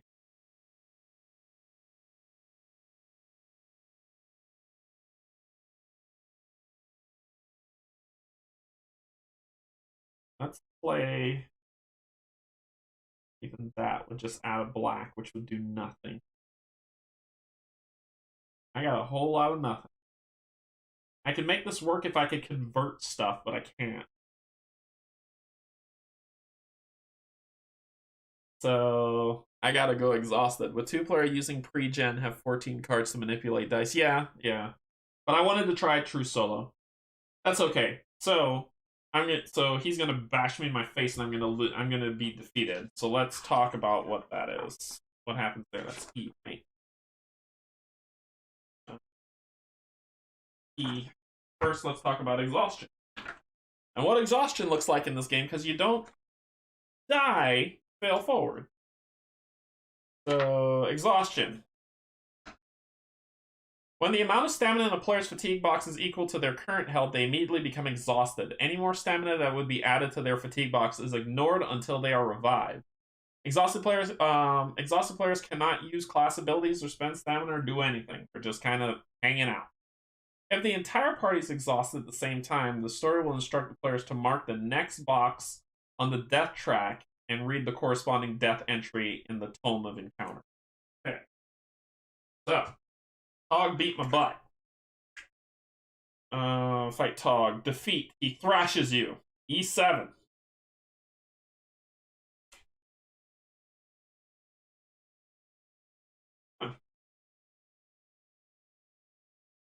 It didn't tell me ending. Okay. So I guess it's keeping me alive. Let me just make sure I'm doing that right. I've never hit exhaustion before, so this is new. And from what I've read in the book, that's what it does with exhaustion. But it says, if the party is ever exhausted at the same time, the story will instruct the players to mark the next box on the death track and read the corresponding death entry in the Tome of Encounter. For example, if this is the 3rd time that the entire party is being exhausted at the same time, during the campaign, mark 3. Oh, and then read that box. Okay. So I'm going to be reading Death 1. Gotcha. Mark 1 on the track. Go to Tome of Encounters and go to Death 1.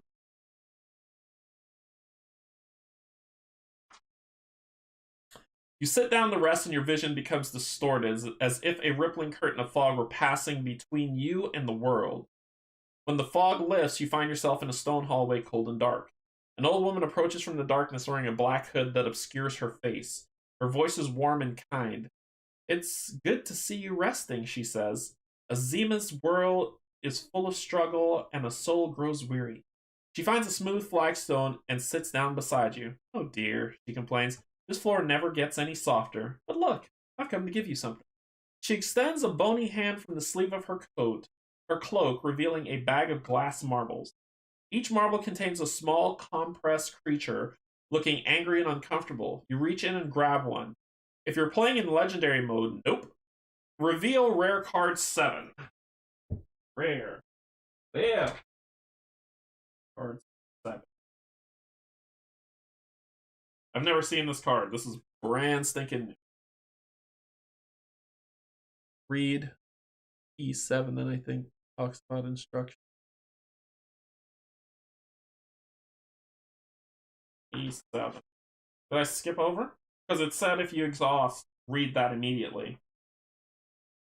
E7. Ogre pummels you mercilessly while you do your best to preserve your life. Luckily for you, the creature is distracted by his rage and does not sense the approaching halfling, who stabs him in the back. "Well," says Tark, "that's one way to distract him. Reveal title card 3. Find the deck of the titles. Do the favorites markers." Yeah, it doesn't do the death thing at all. E7 doesn't do it. Because the instruction book specifically states, mark it when you die and then do it. I ain't crazy. Yeah, it says, if the entire party is exhausted at the same time, the story will instruct the players to mark the next box on the death track and read the corresponding death entry in the tome. For example, if this is the third time the entry party, mark 3 and read death 3 in the Tome of Encounter.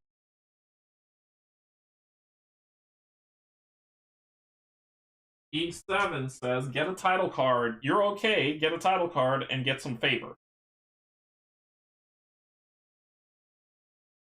So, I don't know what. Strangely, the defeat paragraph will take you to the death entry. It doesn't. It doesn't at all. So that might be a misprint that's in there. But let's stick with what's in this one. Fiend of Confinement object. I don't know what that means. So it says, record the keyword passage.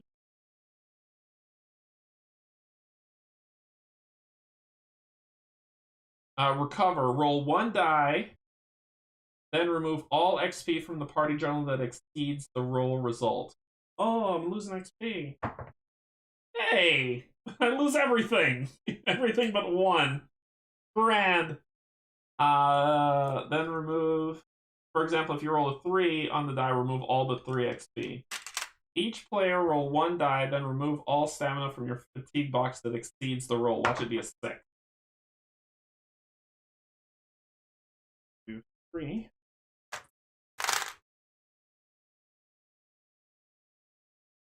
Remove all bonus play tokens from your fatigue box and place them in the party journal. Okay. Fill your attribute rows up with the attribute limit.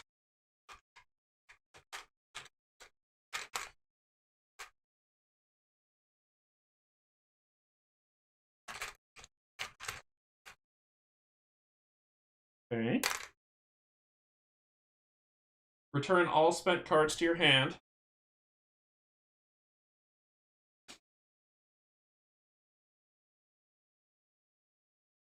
Flip your class ability face up. If you have just completed an encounter, move to the next location on your path. If your party marker is already at a location on the adventure map, read the base entry of the location instead. So that's what comes next. So that's what happens. Not your dice, the play which wasn't in there. So you get to keep these dice? Jeez. This seems broken. I'm sorry. This seems really, really broken.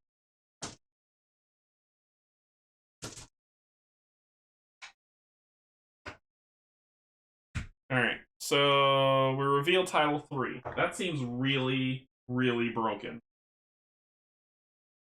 But if that's what he wants. Sure.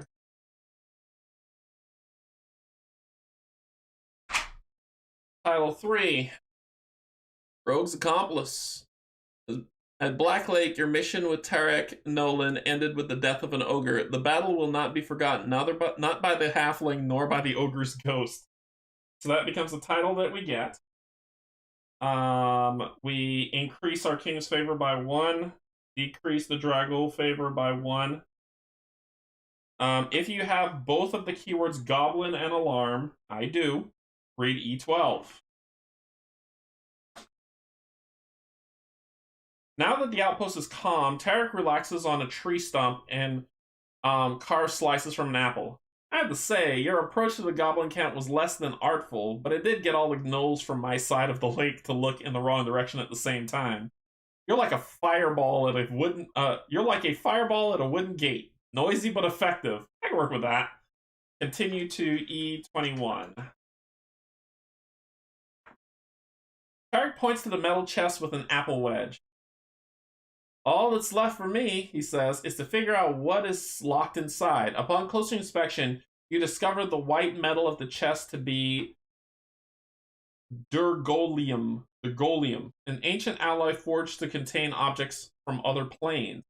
No force will crack it. Its lid must yield to some other secret. You find a pear-shaped indentation above its keyhole. Tarek notices your interest in the chest. You can return to your regiment now, if you like, or you can stay and help me open it up. So at this point, we can go to adventure complete. If your entire party is exhausted, here it is. If your entire party is exhausted, mark the death track and read the corresponding entry in the Tome of Entry. So there it is. There it is. It was on page 25. It was E21. So we did that stuff. And then it says we can explore the map more or not. Well, I just got boned on XP, so I'm going to go explore the map more. So I'm going to move from here back to D. So we'll go back to D real quick. Wow, that took like all my XP. If you have the keyword open, I do, read D2. You stand in the smoldered hole that you blasted in the fortified gate. Do you want to rest? Nah, we'll move on. We're going to the Gnoll camp. So, Gnoll camp C. If there is no XP at the location, C1. Otherwise, collect the XP. If you have the keyword goblin, which I do, go to C5. Burnt tents are all that remain of the Gnoll encampment. Tracks in the soil reveal a frantic movement and sudden end of 3 dog-clawed creatures, whose bodies are not in evidence. There are no tracks from Tarek's feet and no drag marks to indicate what became of these gnolls once the halfling was done with them. If you didn't know better, you would have guessed that the gnoll saw ghosts, ran about wildly, and then vanished forever from the world. Tarek is a more formidable operative than you suspected. In the ashes of a tent, you find something he overlooked. Reveal discovery card 86. Okay. It is a lodestone pendant.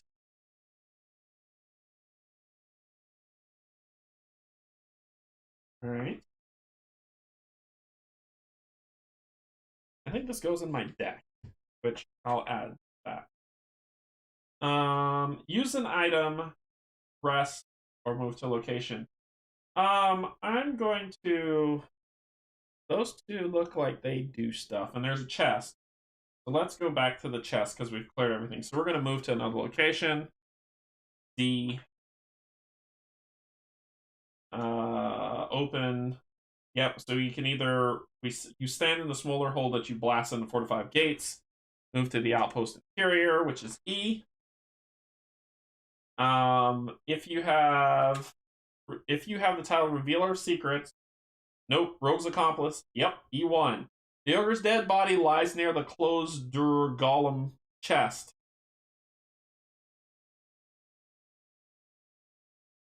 Tarek waits nearby, consulting some papers which he tucks away as he greets you. Okay, so let's use an item. we're going to use the lodestone and the ancient key. So we're going E8695. E86. You pass the lodestone pendant to the pear-shaped indentation on the chest and insert the ancient key. There's a click of mechanisms within which allows you to turn the key. The chest pops open. Continue to E16. Are you going to have me bouncing all over this book? E16. As the chest pops open, the earth quakes and the sky crackles with strange purple energy. For a moment, you hear the screech of bats, and you smell a briny sea. Tarek holds forth the chainmail sack of the small white metal as the chest. Quickly, grab the object and place it in here. You reach inside the chest and pull forth a plain glass jar of translucent gray material. Strange, colorful images pass through the material as if it were displaying the dreams of another world. You place this curiosity in Tarek's Duragolem's sack. Immediately, earth and sky are still. A fine discovery, Tarek says, admiring the jar through the chain links. I've only seen one other like this. Then he pauses to consider you for a moment. Reveal title cards C2.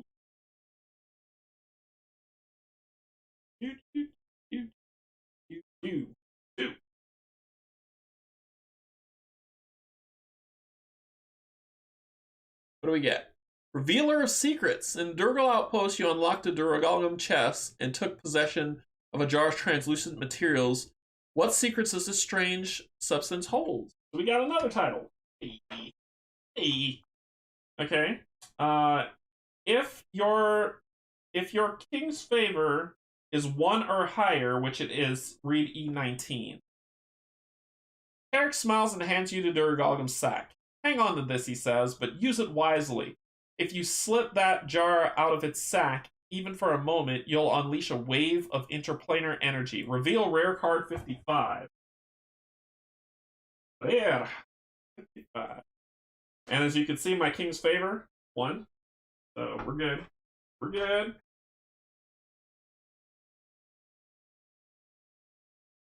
Well, show it. Gray matter, a new card to add to my deck, which says add any die.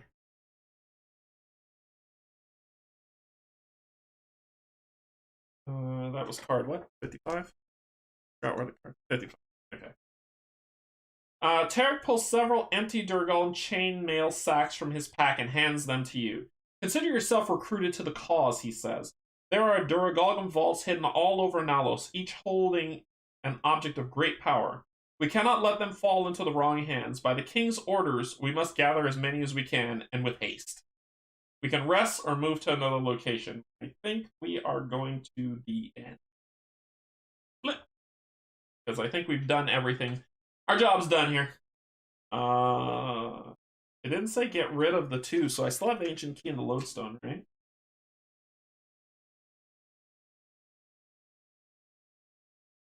Sure.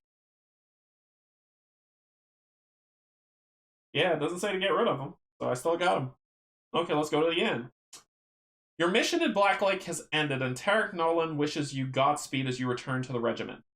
My own mission takes me elsewhere, he tells you, but I have a feeling we will meet again. As you travel back, you have time to collect your thoughts and puzzle over the things you've seen.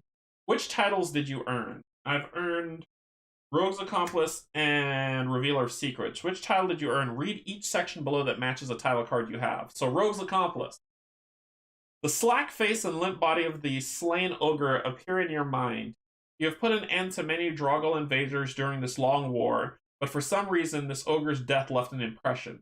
Of all the Dragul that you have killed, he was the only one who ever tried to communicate with you. Find yourself wondering what you might have learned from him if he had lived.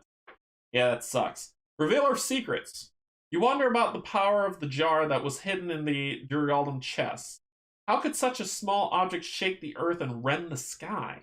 Strange images floated through the material inside it. The jar must be an illusion or else from another plane, for nothing like these images exists anywhere in Ulos.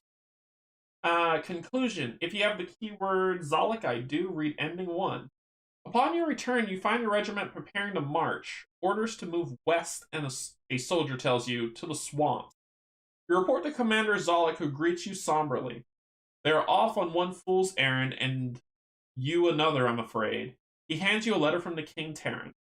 It seems the king's hometown has been attacked by a giant troll, and he wants someone to bring him its head. That someone will be you, says Zolek. I'm still concerned about the cult activity in the capital, so I will wait for you there. Zolek nods and bids you farewell.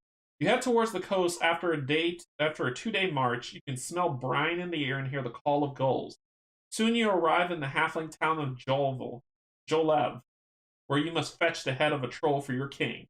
If you do not have the title Revealer of Secrets, read Ending 3. Each player may now advance your character.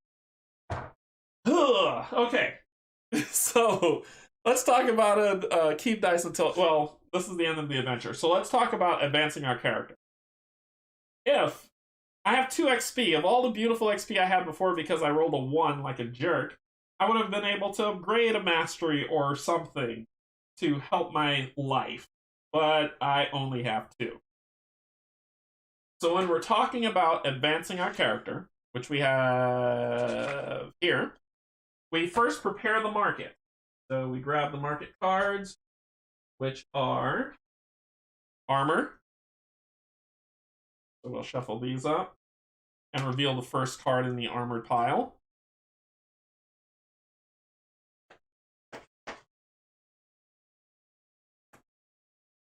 So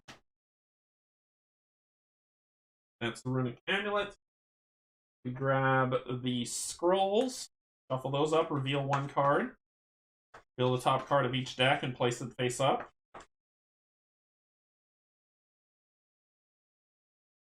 So just to show you there's no crazy shenanigans going on.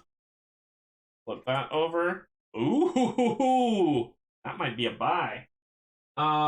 We've got our next one. Skills. Shuffle this up. We're gonna level up something because this is that deck ain't working for me. It is not working. It's not success. All right, shuffle these up. To reveal skill.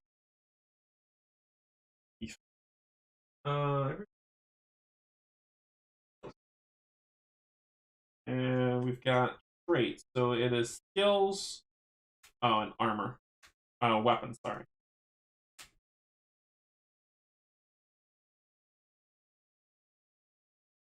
So traits. Lots of traits. Move that over. And finally, weapons. And then we get to spend money on this crap. We can visit the Adventurers Hall. The players can now spend XP at the Adventurers Guild to train their character and strengthen the party in various ways. The advancement and their XP costs are listed below. So I can increase the character's health by 1 for 1 XP. I can increase the party combat dice limit by 1. That would be good. But that costs the combat dice limit plus 5. So basically I would have to spend 8 XP to increase it by 1. I can increase the party's bonus play limit by 1, which is the current limit plus the current play limit plus the current bonus limit, which is 5, plus 5, 10, so that's 11. Or increase the person's mastery level by 1 indicated by the track of spending 3. So the only thing I could really do with this XP is increase my health. That's probably all I can do right now. So I'm going to spend 1 XP. I'm going to hang on to 1. But I'm going to spend 1 XP to make my health go...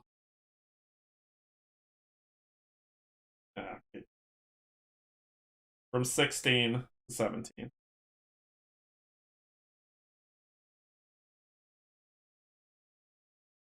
Yep. Well, I haven't gotten to clean up yet since I'm following it by the book. Then I visit the market to determine what I'm gonna buy. So here's what I got. I know you can't see this top one, so let me lay these out. Everything's stupidly expensive. If I was a Kalita, this would be -2, so that'd be 5. This one here is 9 minus my wisdom. My wisdom's 2, so it'd be 7. I've got 2, 4, 6, 8 gold. And I need cards. I really, really need cards.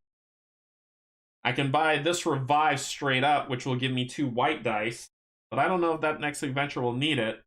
I can spend 5 to get, it says to basically make a green die go up 1, but I don't have any green die, so I don't know. The runic amulet lets me re-roll or increase or decrease a purple die by 1.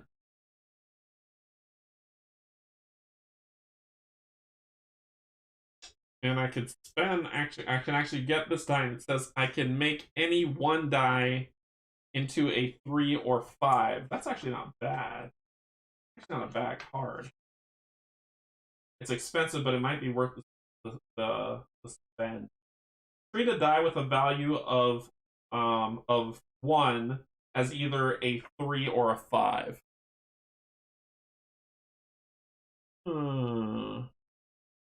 And this is 9 minus my wisdom, which my wisdom's 2, so it could be 7. I could buy it. What do y'all think? What do you think I should buy? I'll like grab a card, leave those 2.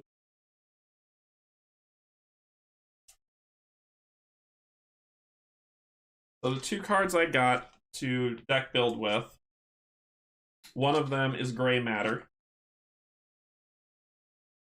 and the other one actually lets me add 3 reds, which is fantastic. I have to read what that X at the top means, because that might be a one-time burn.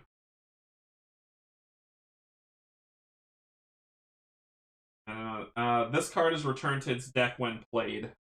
Okay. Show my hand again? Okay. So I've got... I don't know if y'all could see this pretty well, so let me move this out the way. Make some room. These are with me. So, Loyal, Sense of Evil, Leather Cuirass, Unholy, Dispel, Sling, and Pickpocket. These I'll just keep on the side. So basically, Loyal says I can make any color die into a blue or purple, which means nothing for green or white.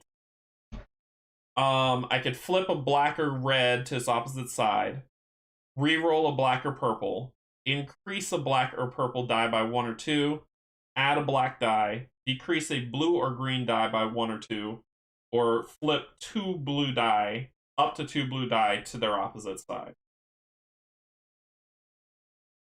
So it could be, this is the min-maxing stuff. I hate min-maxing. I do not enjoy it. And I've got 8 gold. I can... The longsword will help me mitigate green. The revive is a one-time burn that gives me 2 white dice. So that can help with wisdom checks. So right now I'm a strengthy, wisdom-y person.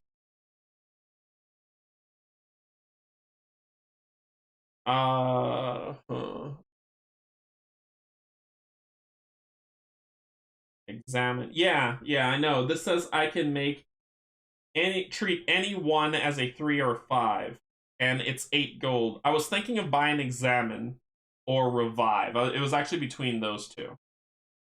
So I'll say...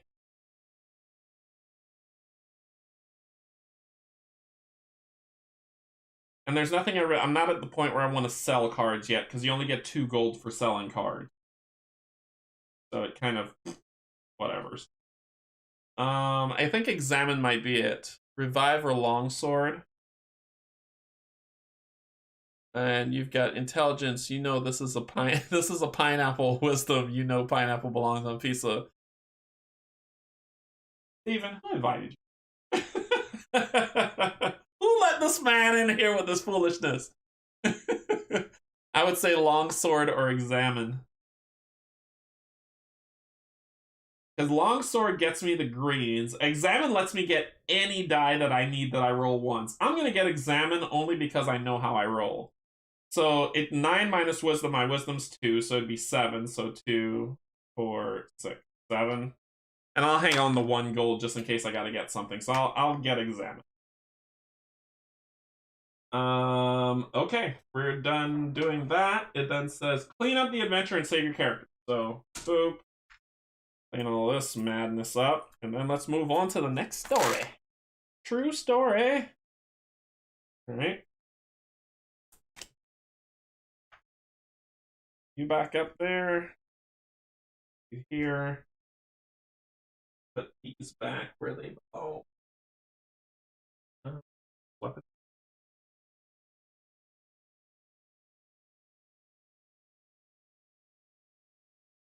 Great.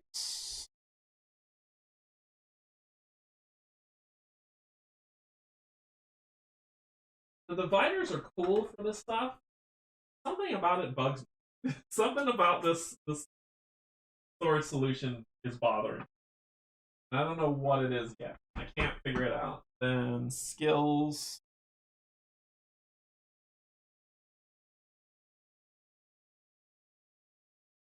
Then scrolls.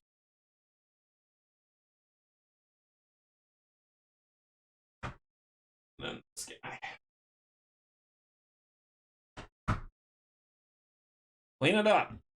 Clean it up. Put this back in discovery.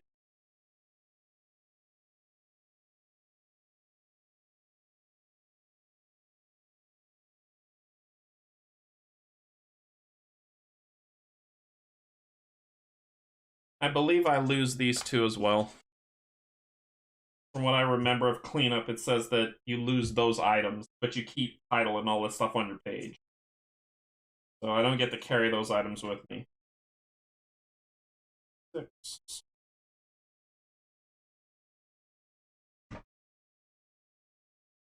Clean it up. 2. And 20. Okie dokie.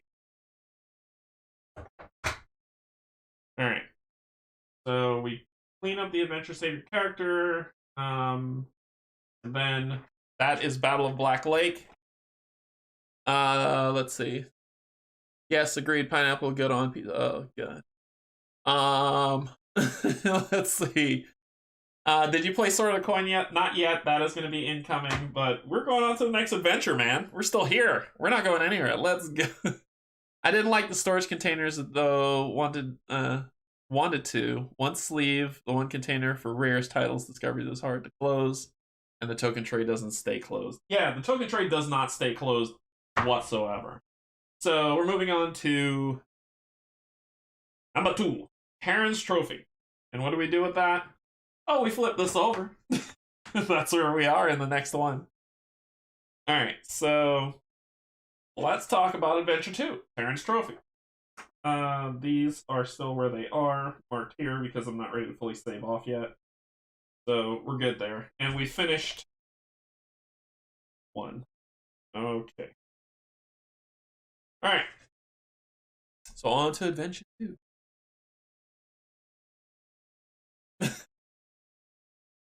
I got my Sword of the Coin pledge a few days ago. Played a game, was definitely a brain burner. Interesting, Cobalt Gamer. I'm interested to see how it plays too. I'm excited. I will be playing it on the channel. I just haven't played it yet, but I will be playing it on the channel. So setup: place the Terrence Trophy adventure map in the center of the table, near the center of the table. That's the center is gonna get. Place 1 XP on each lettered location of the adventure map. So A, B, C, and D. Place golden XP on the player journal equal to the recorded values, which I did because I didn't save. Erase the recorded values. Place any earned title cards on the title space, which it did. Place a bonus play token on the journal. Yep, done. Place the 3 favor markers on their recorded spaces. So it tells you how to set it up after you save and walk away. Character sheet. Place each player's hand. Place each player's class face up. Fill the attribute rows. 3, 2. No.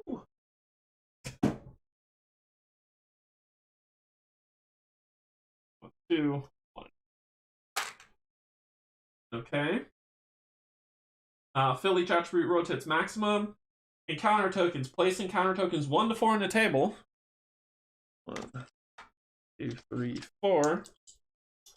Fill each randomize them and fill each one of the encounter spaces with it face down.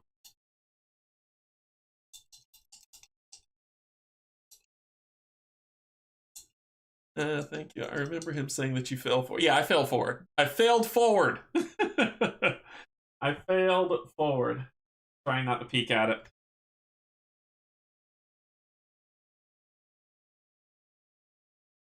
Yeah. Okay, your adventure begins. The Dragul invasion has ended, but your regiment marches north into the swamps where the Dragul continue to plot against Nalos. While your fellow soldiers head to battle, you have been sent to the halfling town of Jolev on orders from King Terran to fetch the head of a giant troll. The coast here is lined with grassy bluffs and sandy beaches. A large breeze carries the smell of sun-warmed sea. There is a slight smokiness in the air, and you recall with keen anticipation Jola's reputation for producing the finest flavored hams in all of Nalos. Place the party marker on A. This is Jolov. And read entry A, Jolov. If you have the keyword Esther, nope. If you have the keyword market, If there are no XP at the location, otherwise collect the XP. Standing alone in the town square, the mayor welcomes you to Jolov. Sorry for this humble greeting, he says, but everyone is in hiding. He gestures around, and you see that boards cover the windows of every shop but the blacksmith's. Several second-floor shutters are cracked open so that curious eyes can watch out. Thank heavens for the king's guard, shouts the mayor, hoping his citizens will hear. We place our troubles in your capable hands. The mayor exits. Windows close. The blacksmith's hammer rings out a lonely sound. Across you, the empty cobblestone square, you find an old staff sling. Reveal discovery card 93. This is all brand new. I've not played any of this, so we're in new territory, folks. New territory. Why does this thing always... There we go. That's one. Okay. Is there only one character in your party? Yes. Read A7. If there is only one character in your party, read A7. You interview the blacksmith, Rose, and notice that she wears a ring with an eye-shaped insignia. You recognize it as the mark of the Starlit Door, a secretive group researching the ancient mysteries of Nalos. Rose tells you that young Esther Dunegrass has gone missing. Many fear that she has been taken by the troll. The Dunegrass farm lies along the western road. Esther was last seen at the beach to the east. Are you really planning to fight a giant troll alone? She asks skeptically. Then she pulls something from a chest in the back of her shop. This charm isn't much in the way of protection, but it's all I have for now. Come back later and I'll have something more for you. Find all runic armor cards in the armor deck. Shuffle them and reveal one. Add that card to your hand, returning the remaining cards. So,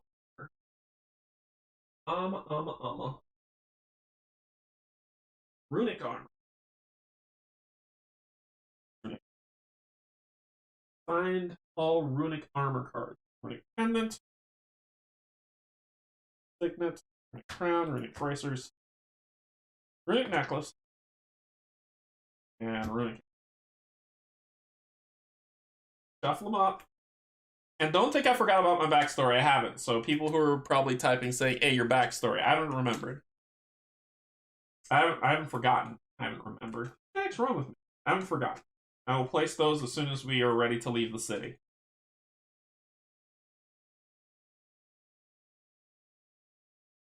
All right.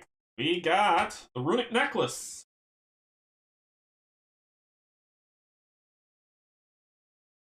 Add that card to your hand, returning it. So let's talk about the runic necklace.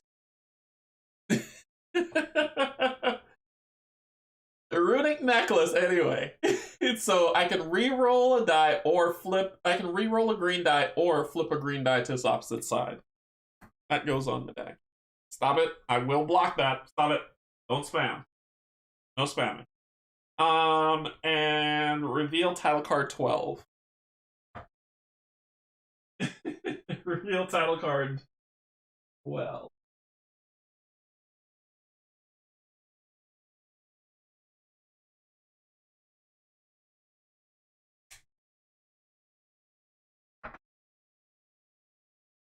Smith's Hammer.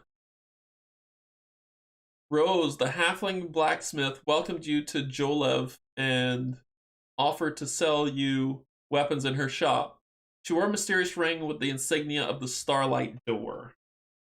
So, new title, new card. To use an item to move to another location. Okay. So we've got story markers to put out. Story time. We are black and purple. So our story time is purple is 2D. 2D. D. 2D.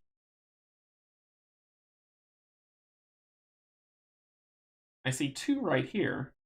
But I don't know how to read the D or 2 and 2C. Oh, Adventure 2. Adventure 2. Adventure 2 D, which is an Adventure 2 C. Here we go. There's the delay about 30 seconds or so. Gotta be patient, good sir. Oh. Isn't that time? Isn't that time for bad puns?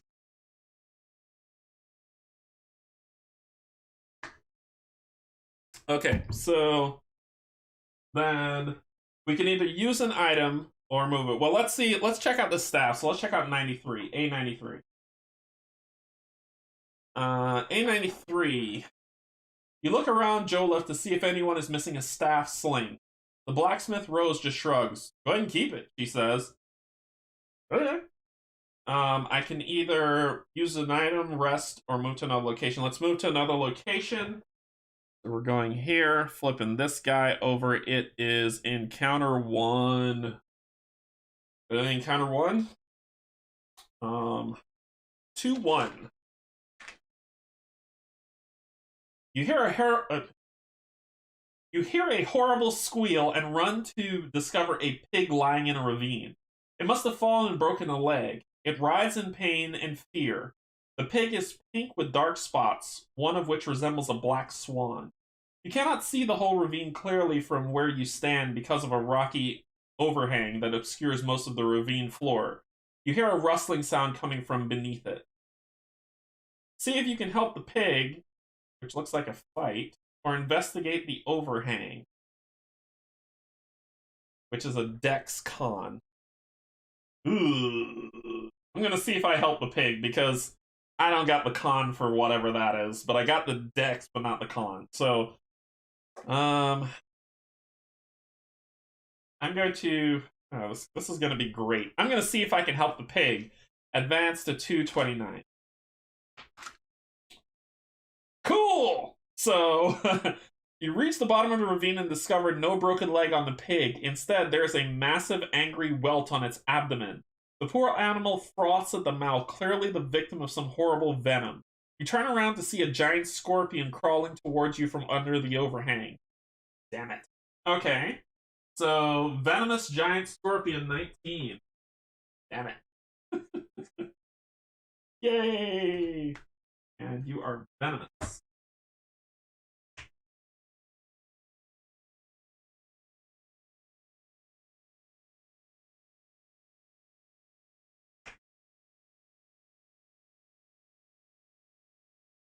Okay.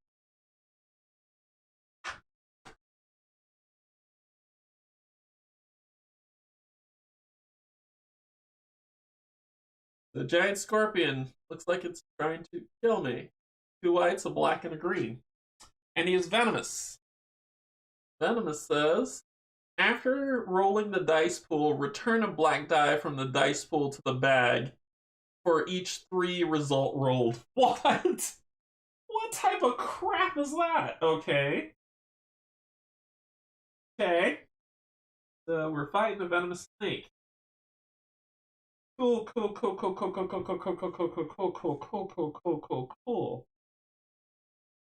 Well, my combat dice pool is 3. I'm definitely using a white. I would have to put a black back based on how many 3s I roll. After rolling the dice pool, return a black die from the dice pool to the bag for each 3 result rolled. So I'm getting a white die. YOLO! I'm going to just randomly grab the other 2. So pro tip, don't roll 3s. Oh, look at that. Alright. Let's roll it up.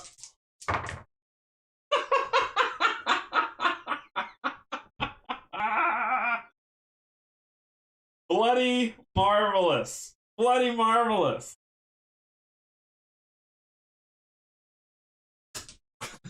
Bloody marvelous. Well done. Oh, God. Okay, so...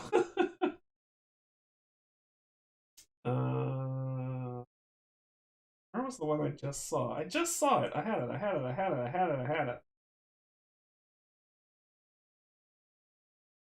This is it. Green die. I'm going to flip a green die to its opposite side using the runic necklace, turning it into a 1.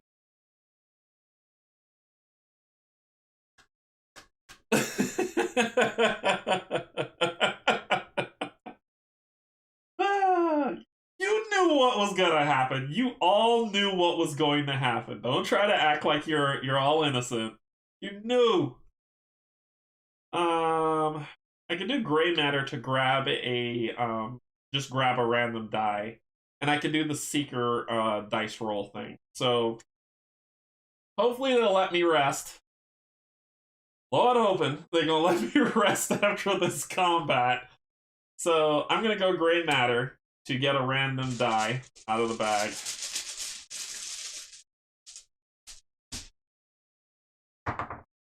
I got a 3.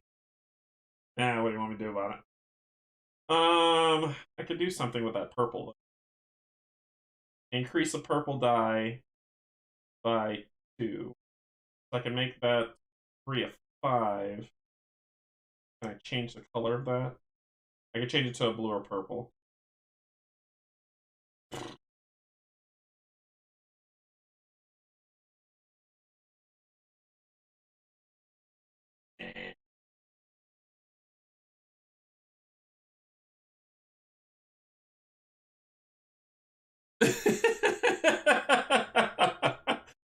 I've used the dice tower. It's not the dice tower.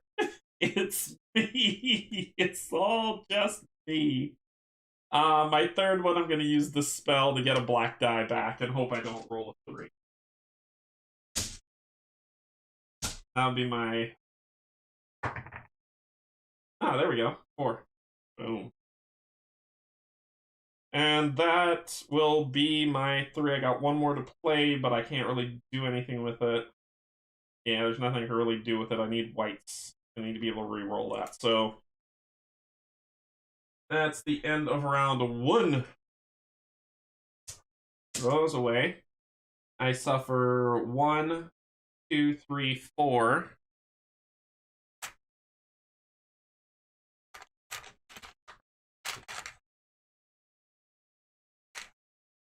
So 4 fatigue in there. So I'm at 5. Which puts me at 12 health.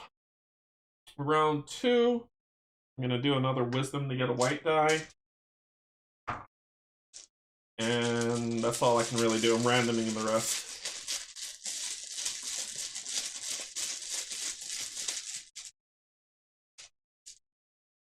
Alright. Cool. Someone's in the kitchen with Grandma! I have nothing to mitigate this. Nothing. Like, if I could just roll a 1, I could use this card to make it a 3 or a 5. But I have nothing, so once again, I'm going to take more damage. There's nothing I could do. Convert this card to a blue or a purple, but I'm just going to lose to this thing.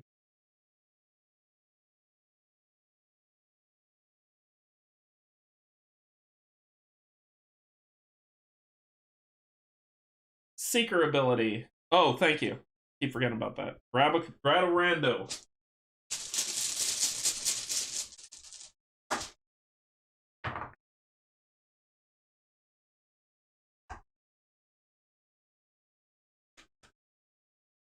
That wasn't part of the dice pool. It's just part of the fatigue. I haven't swapped it to the dice pool yet.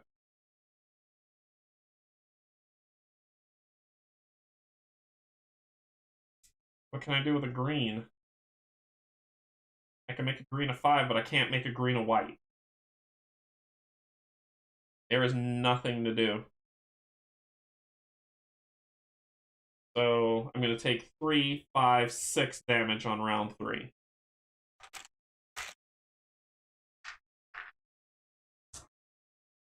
And I gotta go rando.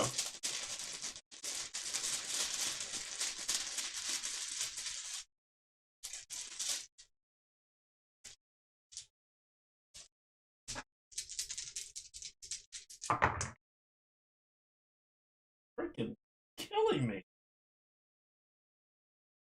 Oh, I rolled a 1, but I could convert it to a 5, but I can't convert it to a white 5. Nope. So I lost. There's nothing I could do, so I lost.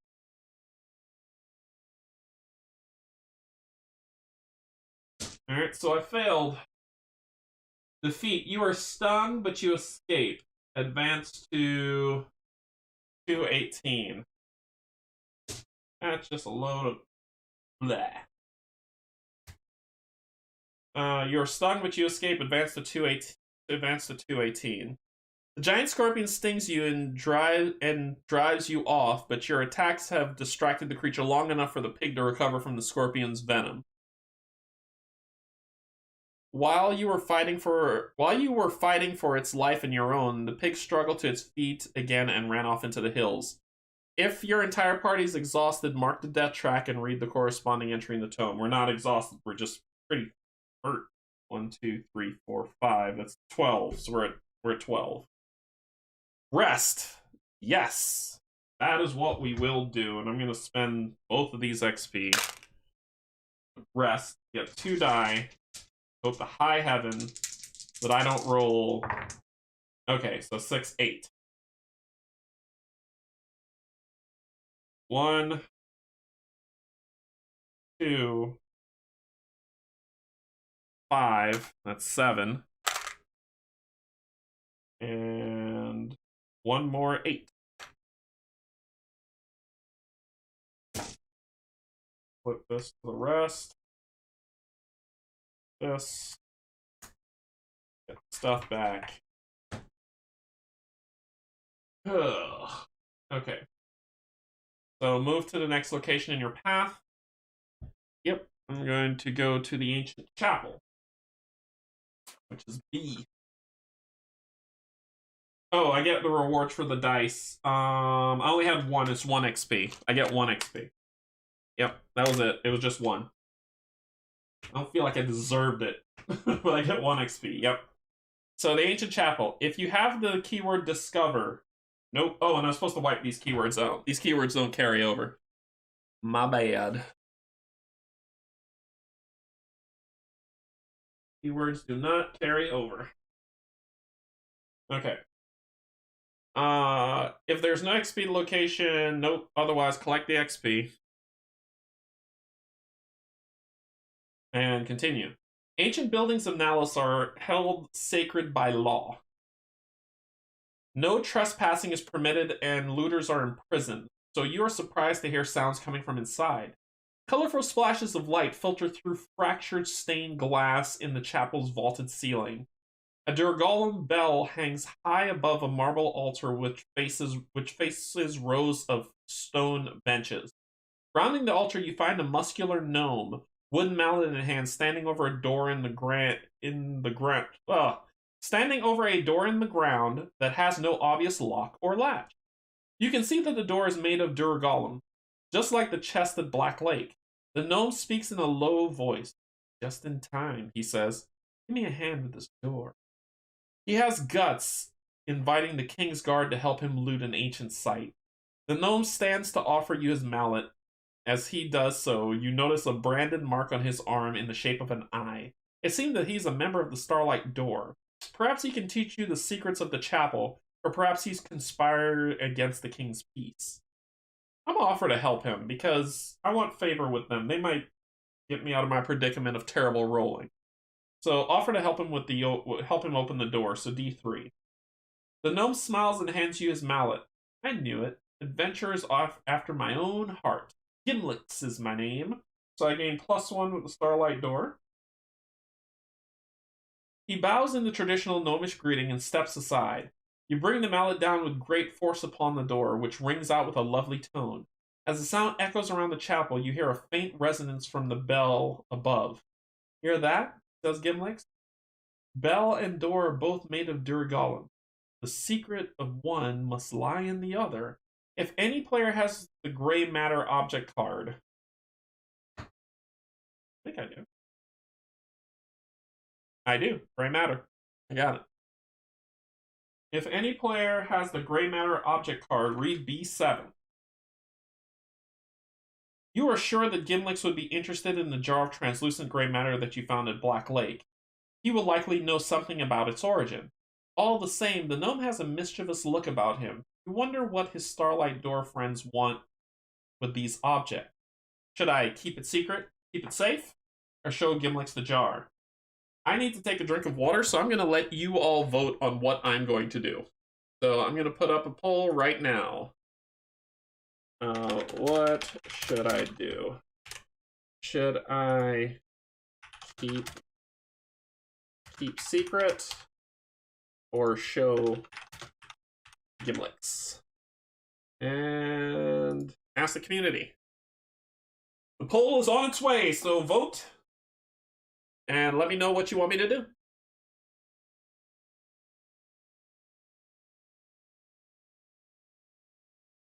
So if you want me to keep a secret, don't tell him about the gray matter jar, or show him the gray matter jar.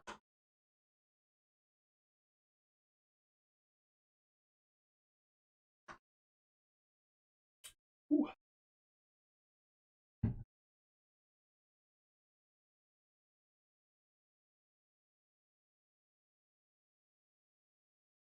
You look big. Man, crazy.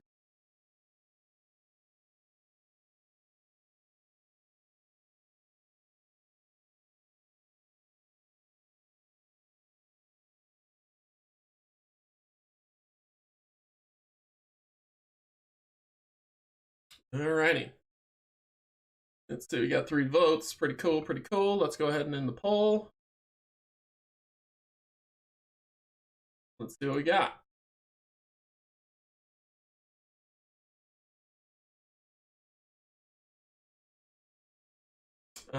We've got show Gimlix is a 66. Alright, so we're going to show it to him. B9. Impressive, says Gimlix as he takes the jar from you. I didn't realize you were already on the hunt. Good for you. Otherworldly images float through the gray materials. Gimlix examines it closely. Let me guess. You found it somewhere encased in Dragul. Objects like these are not from our world. They come from beyond, and Dragul stabilizes their presence here. But our job, says Gimlix as he leans in close, is to make sure they all see the light of day. Gimlix takes his mallet back and returns your jar. I have an appointment to keep in the Undercity.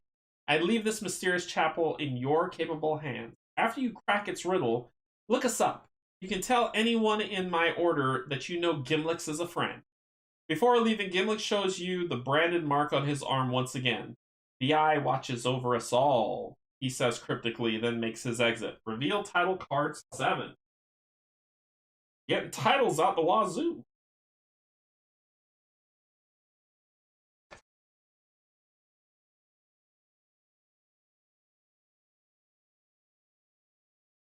Secrets hurt friendships. Friend of Gimlick's. At an ancient site in Jolov, you discovered a gnomish member of the Starlight Door. Instead of arresting him as Kingsguard should, you let him tell you about his quest to unearth powerful ancient artifacts. So we got that. We gain +1 to the Starlight Door. We can use an item, rest, or move to another location. Well, we've got encounters and we've got backstory happening over here. So remember, this one is 2D. This one is, 2D, and this is 2C. Blurred.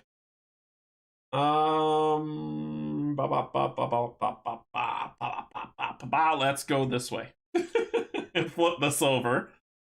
So this is encounter 4.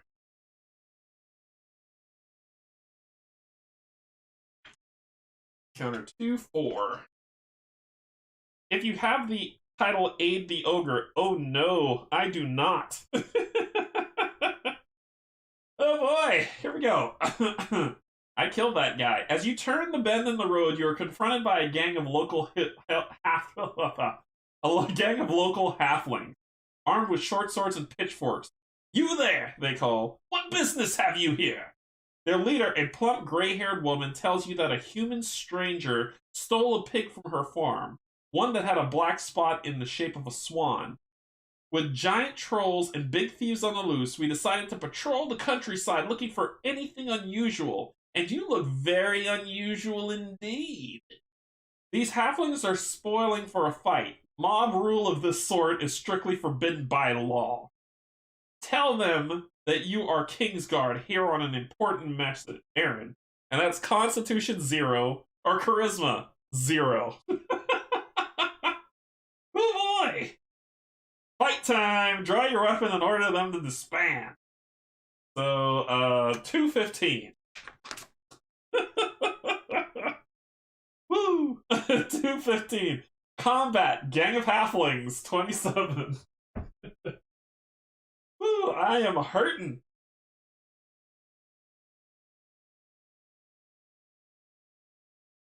So it's a gang of, which means they're going to reduce my dice, just like the gang of goblins. Gang of halflings. So during the first round of combat, the combat dice limit is reduced by 1. We're going greens. I don't know if that's blue. Okay, I gotta hold this up for you all to tell me because I can't tell. Is that blue or purple? I don't know. I'm assuming it's... I don't frickin' know. So it's green, white, any color, or maybe blue? I guess that's blue. I don't know. Colorblind. This is how it works against me. So we are encountering... We're encountering a gang of halflings. Okay, gang of halflings. It looks blue? Okay, thank you. So, gang of halflings. I need a green die. Okay, I have a green die I can use. I need a blue die, a white die, and any other color. So we're gonna do white. Can I mitigate blues? I could do stuff with blues. Okay. Okay. White. I'm only gonna roll 2 combat dice, so we'll make it a white and a blue. That's all I got, because my dice are reduced for this first round. Okay, let's do stuff. My blue, I could decrease a blue die or a green die. What can I do with a green die? I had a card for a green die. I had a card for a green die. Is this one to re-roll it or flip it? It's either a 3 or a 4. Okay. All right. So I'm going to decrease that blue die by 1. Block that. I'm then going to swap these two. Then I'm going to spend reroll. Reroll. Because it's a flip and I don't want a 5. Oh, it's a 4. 4. Ugh.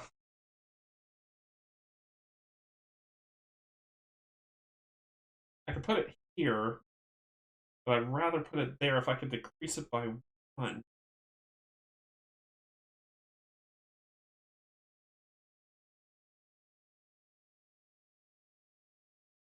I can add a rando for my next one.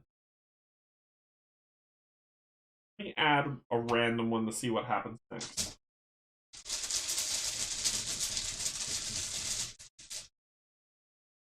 Purple.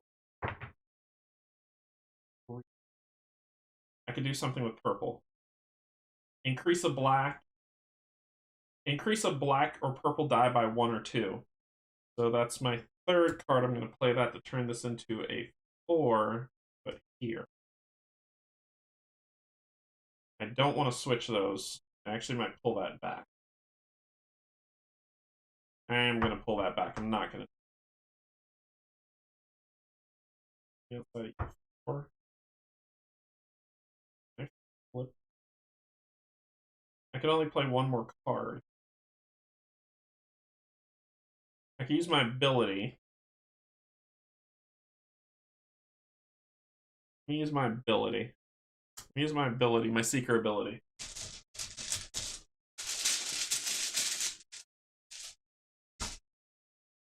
Blue. Go. Blue 4.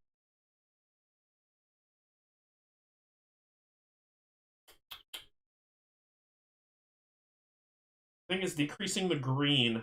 That's the big one. Black isn't going to do anything for me. I've already covered the purple.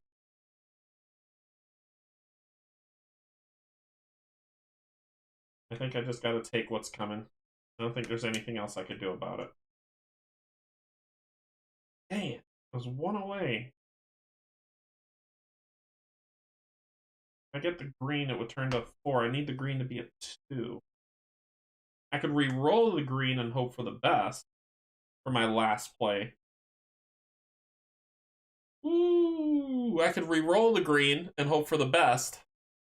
I could swap the green with the blue this time, and then re-roll the green and hope for a 2.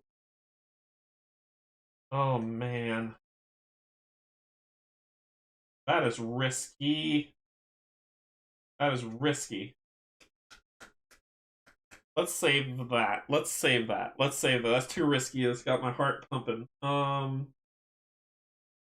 That's it. So I'll take 3 plus 2 plus 1, so 6. 6 damage. Alright, so now I'm back to my 3 dice. I'm gonna make one of them white for sure.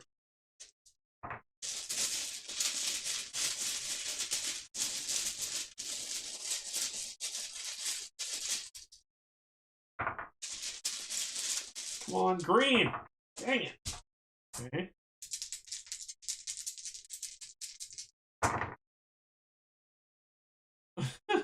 Come on!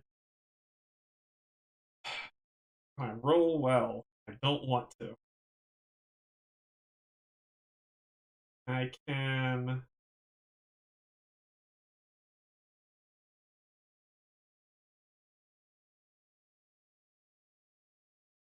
reroll the purple. That won't mean it. I could swap the green and reroll. Probably the best bet I got. So I'm gonna swap the purple for the green, and I'm gonna play this to re-roll it. Oh, my nerves! My nerves! Damn it!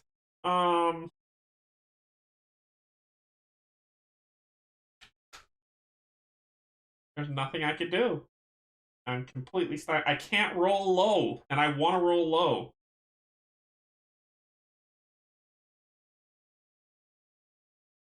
Can't do anything. I could turn any of these colors into a blue or a purple. Either I don't care about. I could flip a blue. Don't care. I could re-roll a purple or a black. I could flip a red, which is a 2. I can flip a red, but I don't have anything to turn reds into anything. I think I'm knocked out. 5, 6, 7, 8, 9, 10, 11, 12, 13. And I'm going to be taking 6 more. I got another death coming.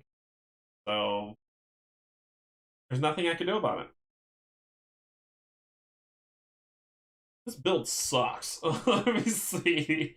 Yeah, there's really nothing I can do. There's nothing to mitigate to switch color. So, it is what it is. It is what it is. Alright. So, there's nothing I can do, and they knocked me the heck out. So, they knocked me out. Let's talk about exhaustion once again.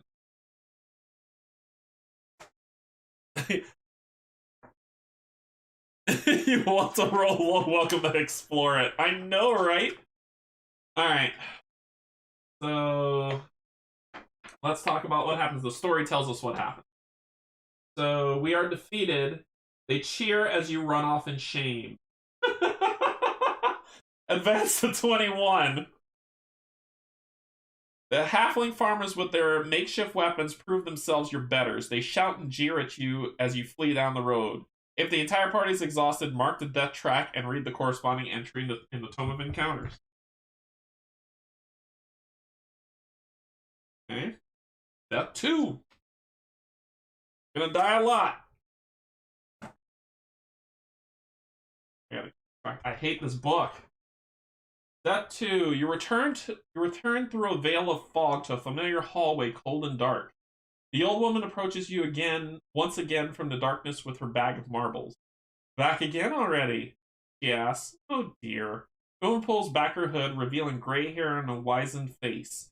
Her eyes are empty sockets, black and bottomless. You recognize her from legend. She is Kethra, goddess of gates and thresholds. I fear you may not be long for Azima's world, she tells you.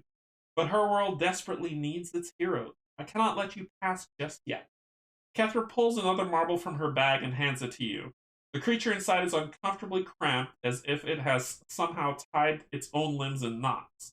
These aren't easy to catch, you know. Use them wisely.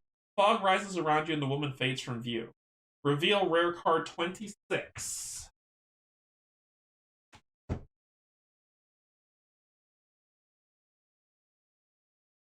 Even Goddess of Death is getting frustrated with my bad rolls.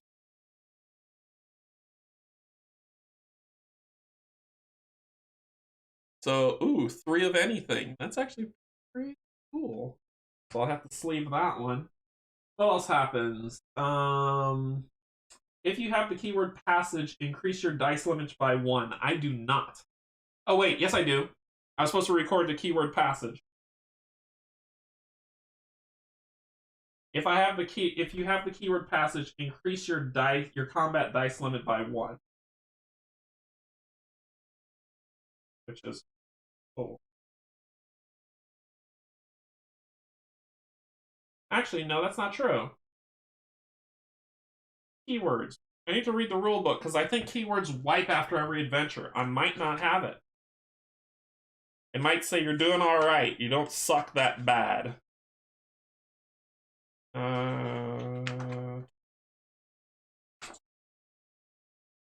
Erase all keywords from the keyword space on the party journal. I don't have it. I don't have it. So this is still 3. I don't have it. Nope.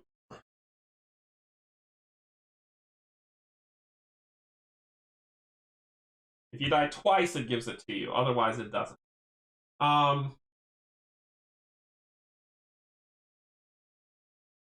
Recover. Roll 1 die and remove all XP. You ready for me to roll another 1? Hey. remove all XP from the journal that exceeds the roll result.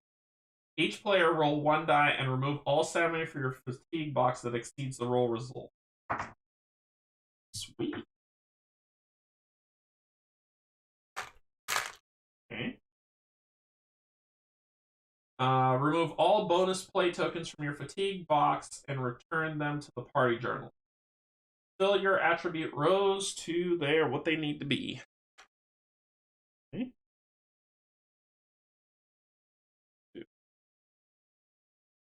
Okay. Return all spent cards to your hand. Flip your class ability card over. Now record passage. If you have just completed an encounter, move to the next location on your path. If your party marker is already at a location on the adventure map, read the base entry in the location instead. So these are gone. And we're at D something.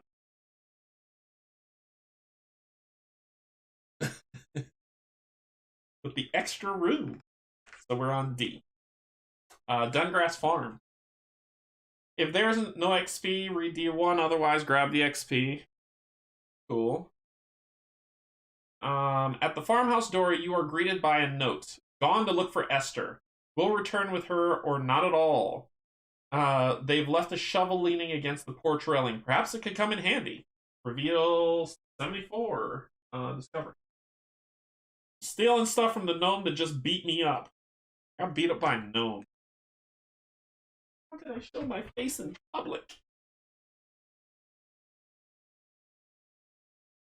Orbitses! Got steel shovel. Okay. As you turn to leave, you are met with a startling sight. A muscular 20-foot tall woman with thick green skin, protruding tusks, is grabbing pigs from a nearby pen, snapping their necks with a flick of her thumb and tucking them into a massive leather sack. Looks like you found that troll. Oh, God. Attempt to frighten her into submission. Strength and wisdom. Yes, yes, and yes. Attempt to frighten her into submission. D3. When can I can't even use these abilities until it says use an item. Alright, so D3. Direct combat would be unwise with a creature of this size. You clang weapons to armor, making as much racket as you can in hopes of frightening the dumb brute. Really? Perhaps this great show of strength will force her into submission. Skill check! Story time! He's probably going to kill me. This is skill check might. And it's the twofer. It's a might 2 check. Okay, might 2 check. Might 2 check, and dice limit is 6. Well, I'm gonna spend 2 of those on red. Get me some 2 red dice. I'm gonna spend 2 of those on white. 2 white dice. And I'm going to spend 1 of those on black. That's 2, 4, and then I'm going to rando.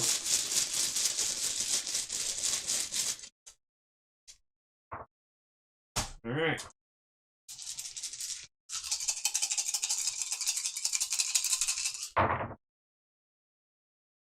What do we got? Nothing I want. Actually, I got a white 1.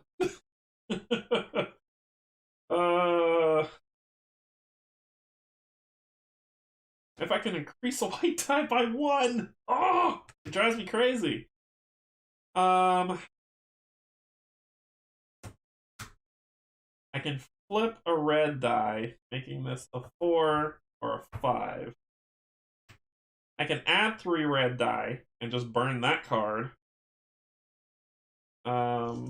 Let's get a rando card first. We're gonna get a rando card, spending the gray.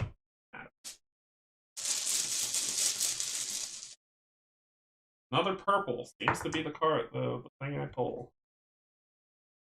I'm going to use my seeker ability to grab another card, another die. Because I can't seem to pull a green. Another one, which might be good. Make 3 or a 5.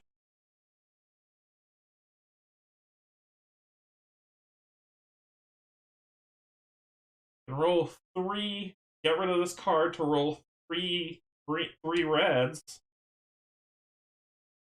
Jeez, this is insane. I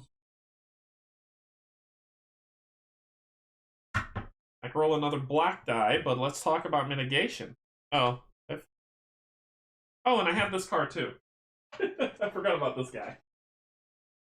But this is a one-time burn.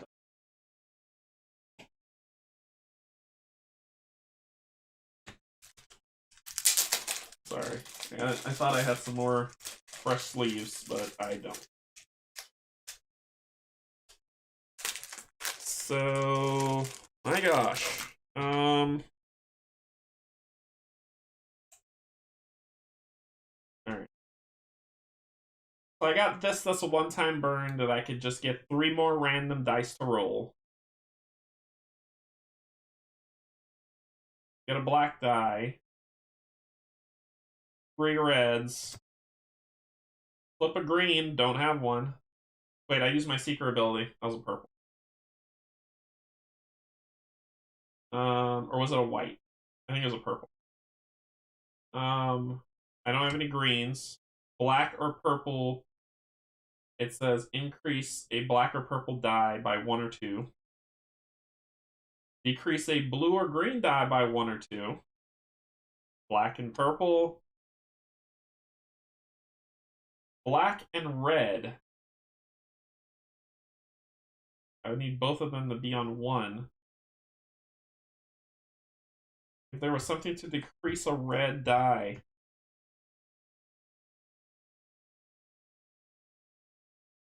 I might burn this Fiend of Confinement to do 3 reds. I think it might be time. I'll burn that and get 3 reds.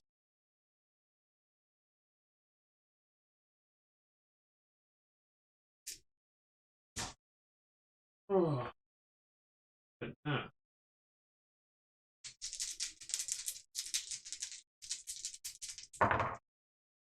Okay, work with you.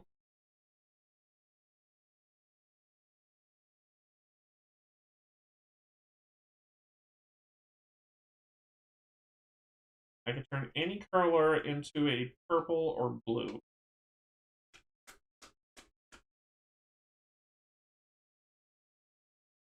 That card got burned and returned to where it's supposed to go. I'll just be burning cards all day to make this thing work. I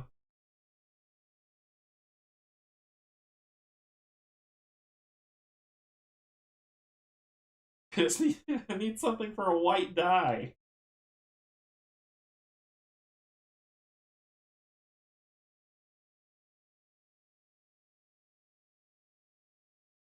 There's nothing I can do. I can actually... I can make this one a 3 or a 5. There's nothing I can do. I can make this one a 3 or a 5. But I would need this one to be a... Can I flip that one?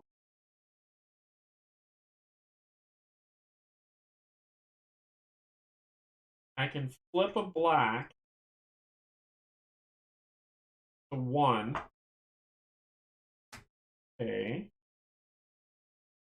I could then make that one a 3, covering that. I've got 1 more card I can play. Actually, that was 4. That was 4 cards. That's it. I couldn't even get the 2 XP that's on there. This sucked. Okay, well, I failed. Alright, so you fail, she flees. Really read D13. Your sound succeeds in scaring the beast, but instead of cowering, she sprints away over the hills and towards the shore. The giant troll's strides are long and incredibly quick. She is gone with her sack of pigs before you can gather enough of your wits about you to follow her. Record the keyword lost.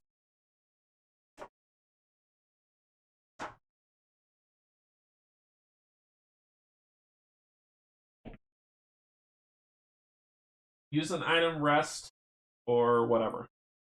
So I get my discard back. So I'll go back into the bag.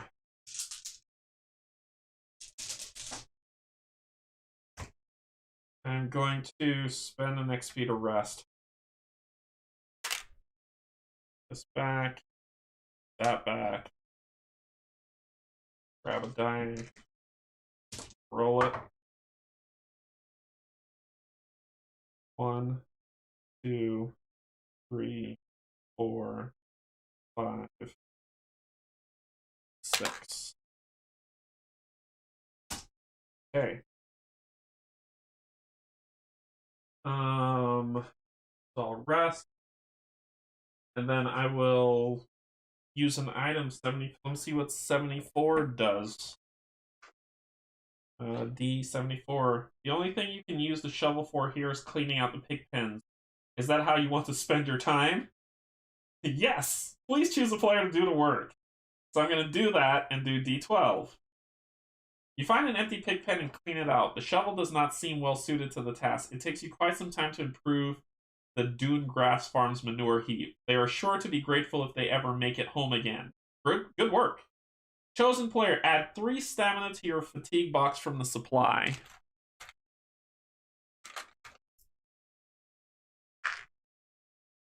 If your entire party is exhausted, mark the death track and read. Nope. Use another iron. Let's use the staff sling. 93. You have an itch to use your staff sling, but the only ammunition at hand is dried pig dropping. Your play leaves you smelling rather foul. Use another item. Let's do 74 and 93. As you try to throw the shovel with your staff sling, you manage to whack yourself in the head. Looks like you need more practice. Oh, come on! They are punishing me. Oh. I'm gonna move on. I'm gonna move on. Wow. Oh no, I'm not. I'm gonna do my Nefers. That is 2D. 2D is gotcha who it was.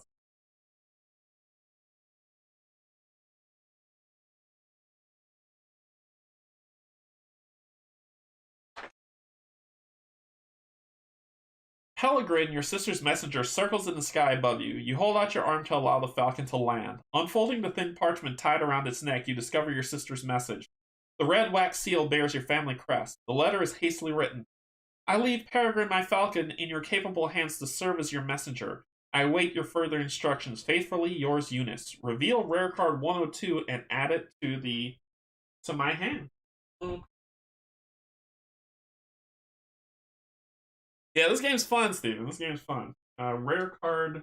Oh, from here. 102.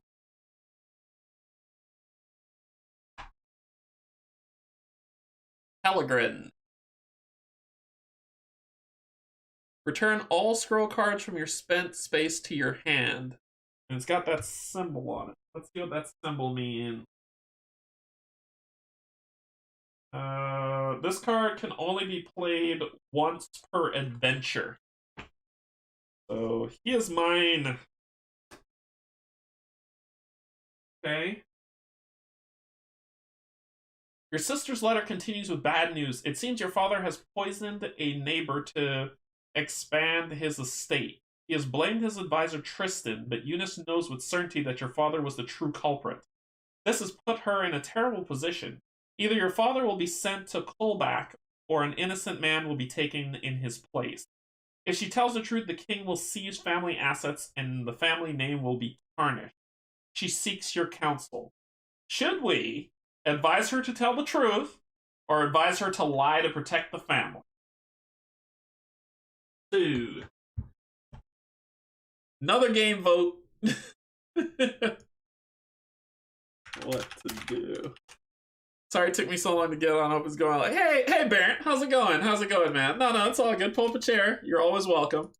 We're deciding what to do in terms of, so the father has poisoned a neighbor to claim more of his estate for himself and then is blaming the neighbor for whatever it is. So it's either we tell the truth about what the father did, our father did, or we protect the family. Tell the truth shall set you free. Or protect. I want to tell the truth, but let me see what you all say. So let's ask the community. Votes going up.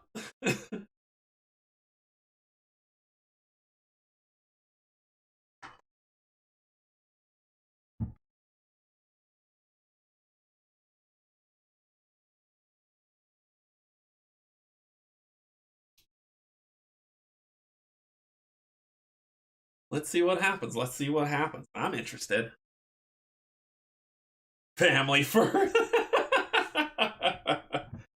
Oh, goodness. All right. Okay, here we go. All right, let's go ahead and end the poll. Let's see what we got. Let's see what the votes say.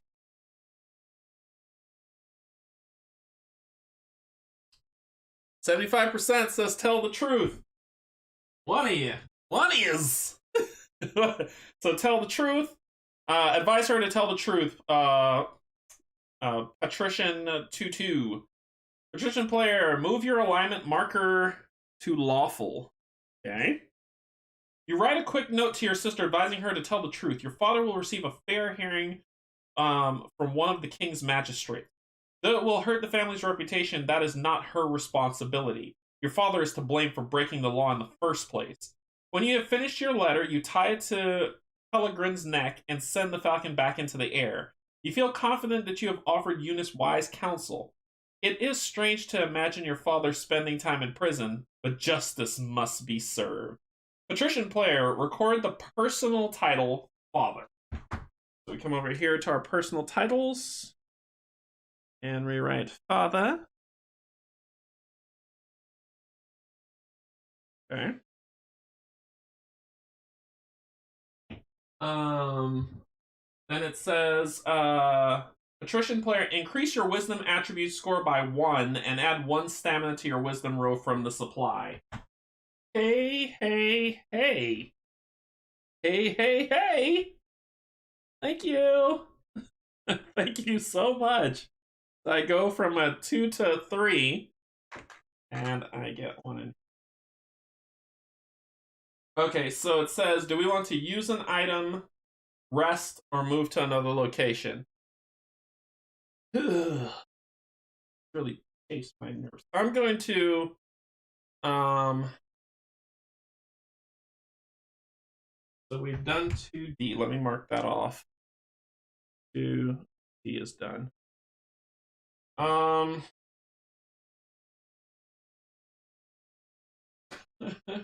gonna have to face that encounter sometime, aren't we? Let's go this way.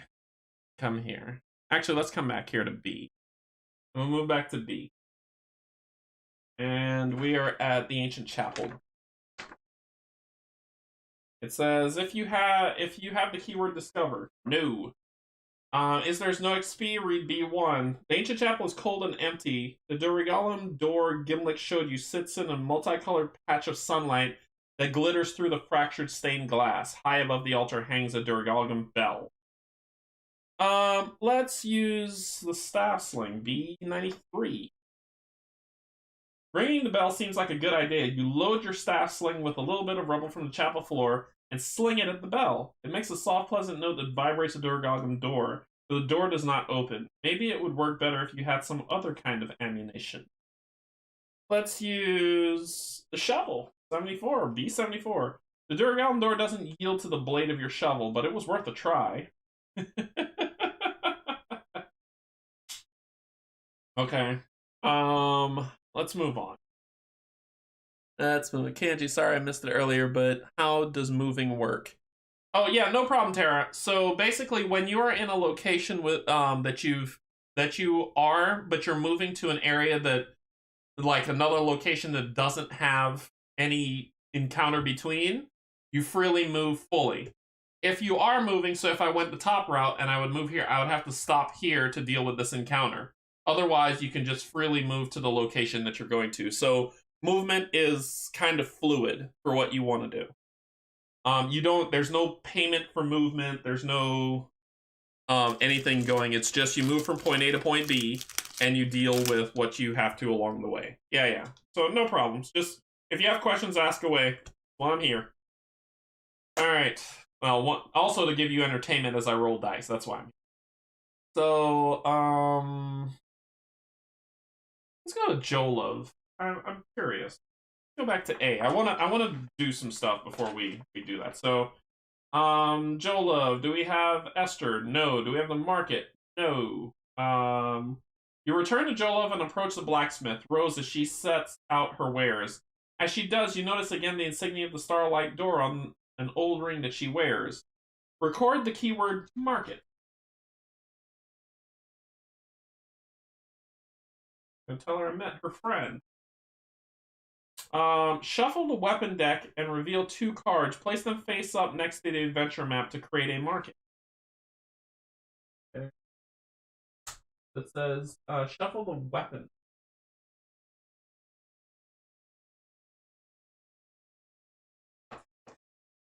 And reveal 2 cards. Place them face up next to the adventure map to create a market. While at location A, you may buy cards from this market for their price. If your king's favor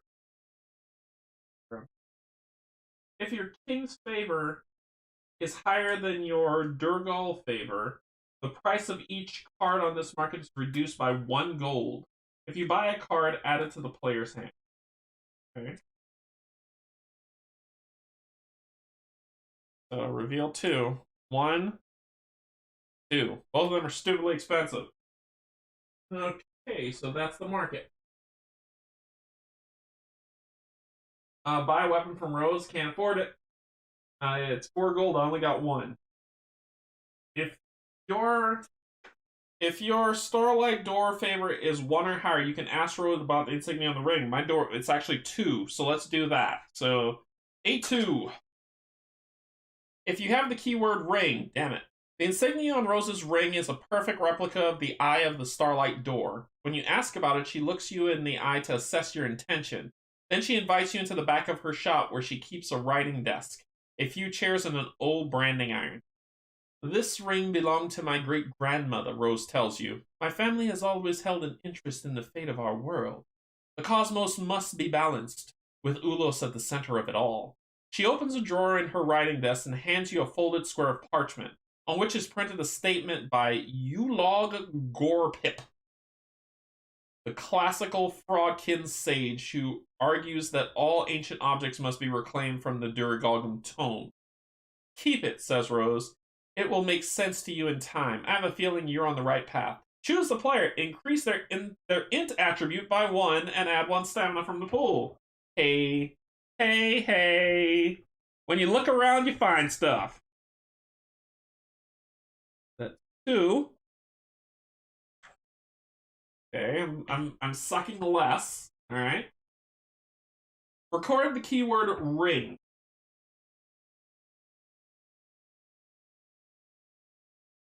All right. So do we want to use an item? Let's what if I beat her over the head with a shovel? Let's see. You attempt to dig in the cobblestone streets of Jolov. Your work draws the attention of a local halfling man who comes out of his house and lectures you on the history of cobblestone in the region. Apparently, these stones come as ballast aboard trading ships from southern Urtep, and each stone has its own story, which he promises to tell you in great detail. You thank him and move along as quickly as you can. Okay. Those are all the items I have. All right, so let's shove off. Let's get. So I'll move back to the ancient chapel. And then I'll go deal with whatever's happening over here. What's this guy? What do you want? 2.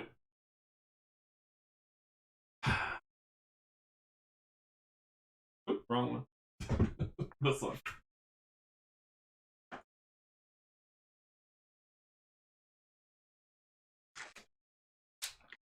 Too many books. As you make your way along a well-worn dirt road, you hear a cry for help in the distance. You race to the sound and find a halfling couple pinned beneath an overturned cart. They beg for your help, saying that a group of bandits attacked them and stole their pony and all their gold.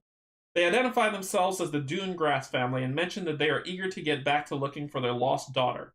A few feet from them, you spy their weapon, an expensive-looking short sword lying on the ground. Please don't take that, they plead. It's the only defense we have. If you have any of the titles, Hated by the Trolls, Trolls Foe, Trolls Ally, or Trolls Slayer, advance. Assist the halflings and chase down the bandits. Leave them and take their sword. That's it. Yes, shopping. If they're too expensive, try Amazon. So, we're gonna get into another fight. Yeah. I'm not gonna take their stuff from them. I'm going to, especially after I help their farm. I'm going to assist the halflings and chase down the bandits. 2-7. After freeing the dune grasses, you easily catch up to the bandits in the shallow vale among the hills. They outnumber you and they're ready for a fight. Gang of bandits. Gang o' bandits.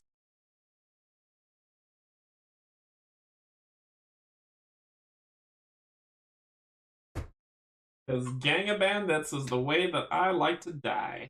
Alright, so I only have 2 combat dice to start off with.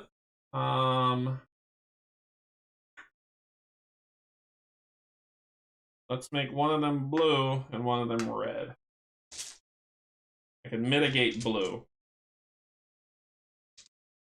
And then I'm gonna do this thing.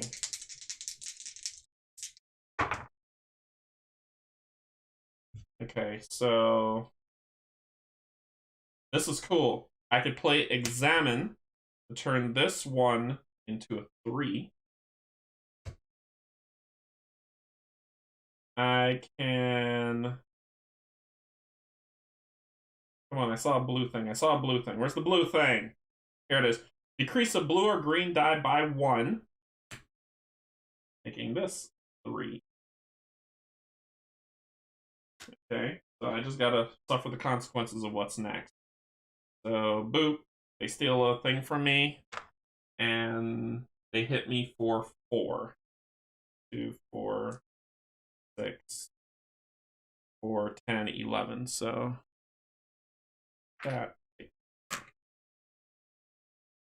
Okay. Round 2. I'm going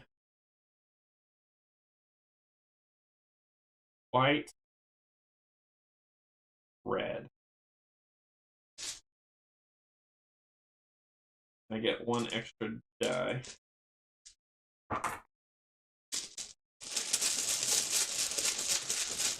It's just getting that stinking white die. Let's roll this and see what happens.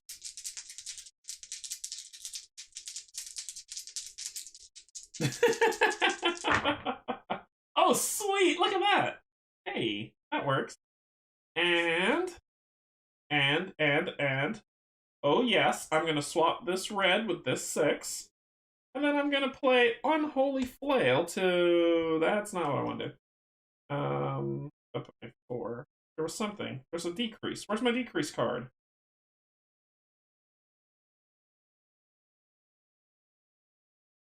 Where's my decrease card? Hold on, before I do that, I want to find my decrease card.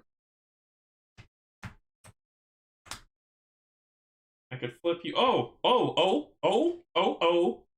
I'm going to actually use the runic necklace to flip the 2 to a 5. Boom! You are defeated, my friends. That's a victory. What? That's a victory. So I get 2, 4, 5 gold, and 1 XP. That's a victory. I played it smart. So they're beaten. Victory. You best them and place them under arrest. 8 to 9. Even though the bandits outnumbered you, you disposed of them quickly. You return to the side of the overturned cart to give the Dungarses back their coin, but they have already gone. Gain 1 gold. So I got the gold back that they stole from me. Yeah, I'm gonna rest. I am gonna rest. 6. Get rid of that death trap. That should be okay. Okay. So that's the rest. I haven't been keeping up with that because I died, which would have flipped the rest, then I flipped it back.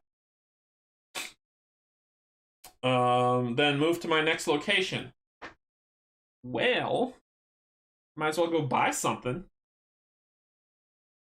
This helps with red dice. Fight club. Do I have anything else for red dice?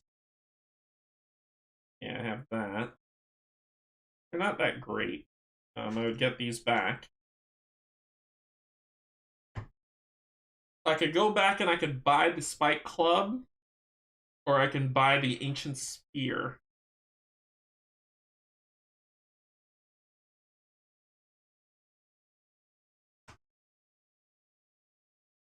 Yeah, I'll think. I think I should buy either one of them. I need something for white dice, so I think I might not do anything. I need. That seems to be the going rate of this game is white dice. All right, let's go to the beach.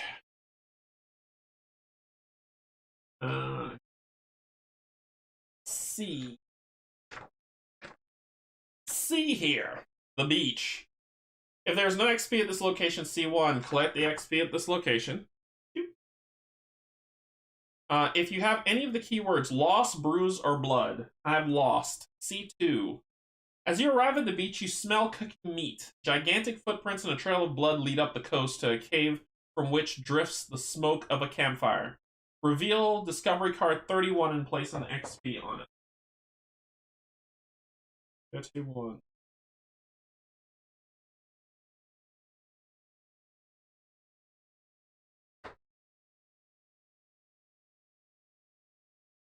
Shadowy Cave.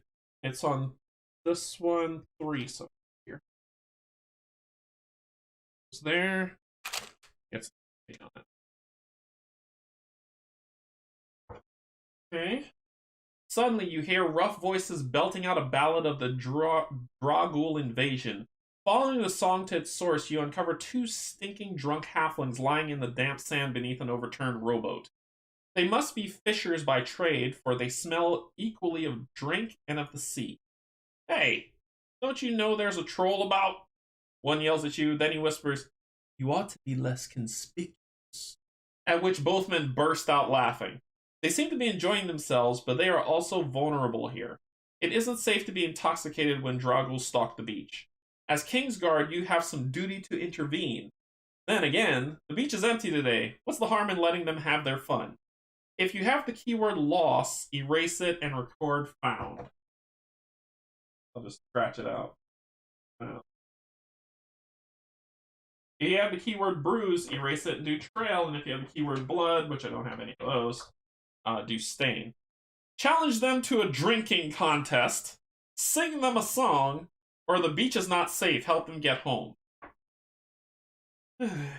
So challenging them is strength and con. I got strength.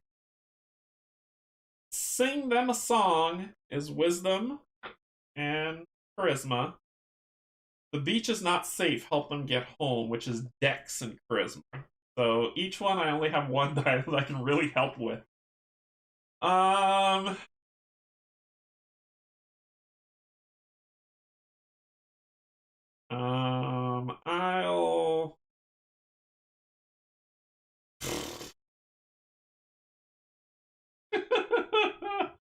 The beach is not safe. I don't know. I'll say the beach is not safe. Help them get home. So you introduce yourself as King's Guard and instruct the fishers to return home. They don't seem as impressed or as compliant as you'd hoped. Who are you? One of them asks in a challenging tone. The immortal knight? We fought in the war too, you know. The halfling quickly rise to their feet, eager to show you their strength. Come on, then, one shouts. For Terran! For Nalos! They throw surprisingly quick and powerful punches at you. So, skill check. Quickness. Yaha! Let's see. Quickness 1. Looks like black and purple. Well, I've got purple down. I just need black. So, I'm going to do... Or is that blue? I can't tell. I think that's black. Sorry, I think that's black because it's decked. So I'm going to spend 1 to get a black die. And then I'll rando the other 4.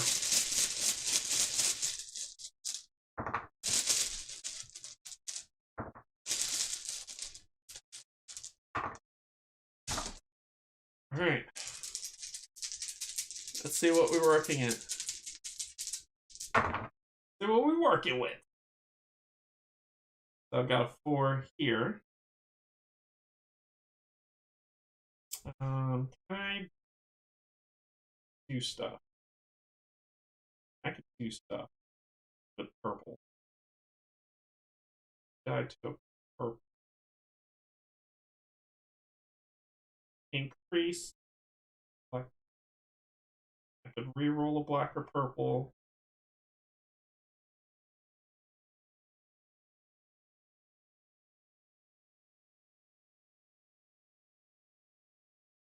So black die, black die by 2, or purple die by 2, but that doesn't help me.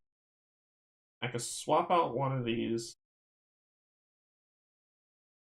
and then I could re-roll that one, which is what I'm going to do for my first die. So I'm going to swap out 5, 2, and I'm going to re-roll it. Take it. I'm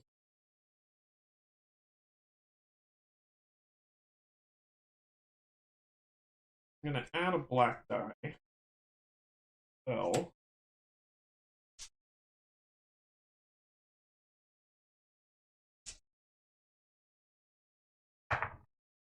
why am I rolling 2s? God. So I'm going to spend this, flip this 2 to a 5. Oh, wait, I could have done that. No. And then my final one is to increase the 5 to a 6, so I can at least get 1 XP from this rotten nonsense. Yeah, because I don't have a decreased blues. I can actually use my ability. I'm going to use my ability. Purple die 5.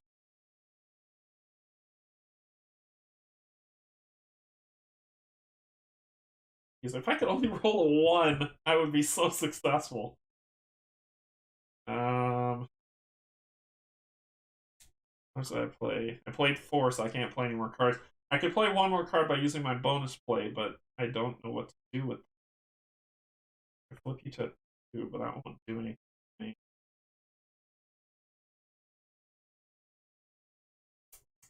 Yep, that's a fail. That's a fail. Get these back. I get 1 XP.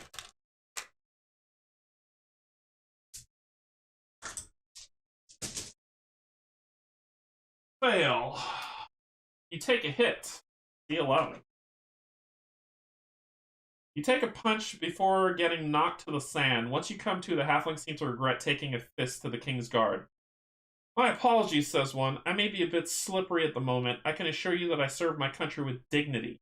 Then he produces a map from one of his many pockets and hands it to you. Here, he says. This'll get you to Longtooth Island, he tells you. We were out there today and saw shiny things floating in the air. Take our boat if you like. The King's Guard should investigate. You inquire about the troll and the missing Dunegrass girl, but the fishers say they haven't seen either. But to be fair, one says, we've been under the boat most of the day. Reveal card 2 and place.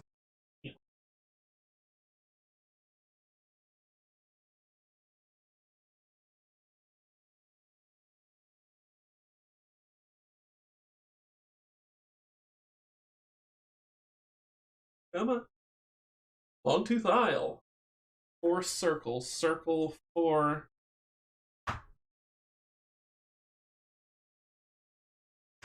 Goes right there. Gets an XP on it. Still here. And then we go to our story. And this is our transported.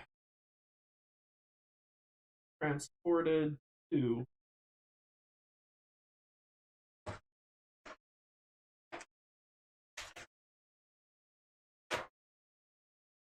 Tormented. Transported. Transported player move their alignment marker to lawful. I can't move it any further. You pick up a spade and help the rabbits dig up the vine. What? Location beach. Oh, sorry. Watching the waves ripple across the beach and recede into the ocean, you become drowsy. You lay down in the sand and within moments fall asleep. You find yourself in an immaculate garden. Green rabbits whose fur resemble blades of grass cautiously tend to a thousand roses, misting them with water and careful repositioning their soil. A wooden sign stands near you. It reads, "Thou shalt not suffer a weed to live, by order of the queen." You watch a purple vine pop up from the soil and weave itself around the rose stalks like a snake. In their own way, the weeds are beautiful, and they sprout tiny white flowers. As more emerge, the rabbits race back and forth through the garden in a panic. "Please help," one of them begs you. "The queen will kill us if her roses die. They are the source of her power." So we either protect the roses or encourage the weed. I'm gonna say protect the roses because I started reading that anyway. So you pick up the spade and help the rabbits dig up the vines. At first, it seems pointless with the weeds popping up far too fast. After some hard labor, however, the weeds weaken against your assault. To celebrate, the rabbits set up small tables in the garden, serving hard biscuits, prickly fruit, and a strange purple tea. When you wake, you discover one of the rabbits sniffing the sand of the beach next to you. It appears determined to follow you wherever you go. Reveal card. Reveal rare card 97 and add it to the transport players.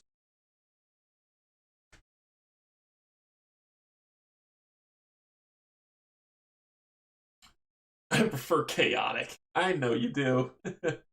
Verdant Rabbit. Each player fills their con attribute row to its attribute score with stamina from the supply. And this is a spent thing. Pretty cool. So I get another ability. A familiar. Another familiar. Okay. Use an item, rest, or move to another location. So I've done this one. We're going to use an item. I'm going to use the steel shovel. Go back over here to C74. You dig around on the beach for a bit and find no treasure, but plenty of crabs to eat. You strike a fire and have a quick snack. Each player return 1 stamina from your fatigue box to the supply. Use another item. Let's use the 93. That thing go.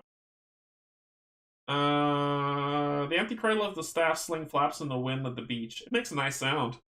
Okay, let's use both of them together. 74 and 93. You try throwing the shovel with your staff sling, but it falls near a cluster of beach ferns resting in the shade of the ferns. You find 2 jewel green turtles. After planting your shovel and staff sling in the sand like goalposts, you race the turtles from shore to the goal. Sadly, the contest is short-lived as one of them burrows into the sand and the other decides to go for a swim instead. Okay, alright. Okay, let's rest. Because both of them had rest that we were skipping. So let's rest. One of these. Yay! We're we're gonna re-up intelligence.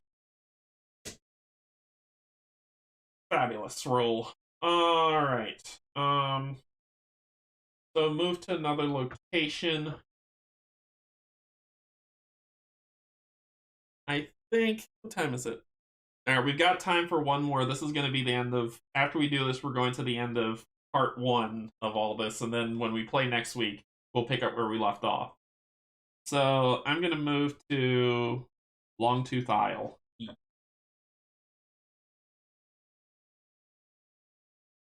feel like fighting her yet. She might kill me. Longtooth Isle. If you have the keyword muck, nope. If there's no XP, nope. Otherwise, collect and read. The halfling's boat is small but sturdy. You row your way over to the sandy island, up with a bit of grass and a few palm trees. There is a strange stillness here. No gulls hover overhead. No crabs scuttle across the beach. Even the wind seems to still as you step onto the shore. At the island's center, a shiny ball of elvish silver floats in midair. We can rest. We can grab the ball.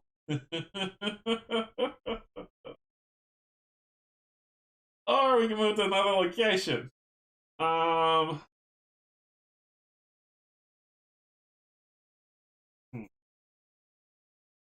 don't know if I want to grab that ball. That might be bad for my health. I want to, though, but I don't know if I want to. I tell you what, we'll stop here, and we'll pick this up next week. We'll stop here and pick this up next week. So, I'll record all this stuff down for where we are. I'm gonna stop here, and we'll take a pause, and then next week we'll come back. We'll finish up Adventure 2 and start Adventure 3, and just keep rolling through as we see the stories play out. But we've gotten some interesting stuff from our backstory. From our 2 deaths, we've got some cool objects. One I used, which I'm kind of mad about. We got gray matter from the previous one. We got a peregrine falcon. We got a verdant rabbit from the other one. So we're building out our story as we go, which is pretty cool. But I'll remember this. I'll record all this down so we don't miss it, because I think Sunday I'm supposed to be playing Explore It. So I'll record all this stuff down so we can play it next. But so far the game's fun. Yeah, this is going to be pretty cool. I need to get the dinner going anyway, but thank you for streaming, Canje. Yeah, no problem, Tara. So let's pop back up to the top. Okay, so that is the beginning of Role Player Adventures. The first one is the tutorial that helps you get through what you need to. And as you can see, once you get used to things, they start flowing through pretty fairly. So this has been fun. This has been a lot of fun. I hope y'all have enjoyed it. I've been enjoying it. I'll record down these things to make sure I keep track of them, and then we can go from there.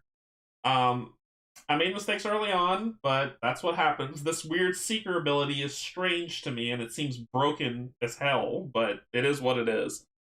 But I'm glad that you're having fun watching this. I hope you are. If I've made any other mistakes that you've noticed or that the chat didn't correct me on, make sure to add them into the comments below. And we'll continue this adventure next week, where we'll continue Adventure 2 and move on to Adventure 3. And if you still like seeing it and you still want to see more, we'll keep playing and playing and playing all the way through. So it ought to be fun, and hopefully my dice rolls will be better. So, going to rewatch this because I missed so much in the start because YouTube gave me a late notice. Oh, okay. Well, that's fine.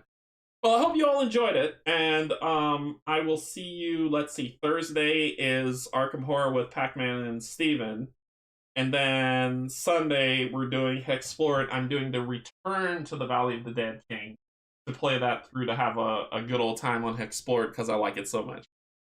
Wishful thinking. All right, you wooed me, Kate. You wooed me. Also on Friday, Kate, who's in the chat, Cynthia, and myself are going to be joining Rob from Rob's Gaming Table as we continue our Gloomhaven digital campaign that we'll be playing on his channel. So make sure to go over there, like, subscribe, and to know when more of his recordings are coming. But Friday at 3 p.m. Eastern is when we will be playing, so that ought to be fun. So I guess Thursday Arkham, Friday Gloomhaven, Sunday, explore it, and then we'll be back here on Tuesday to play some more role-player adventures.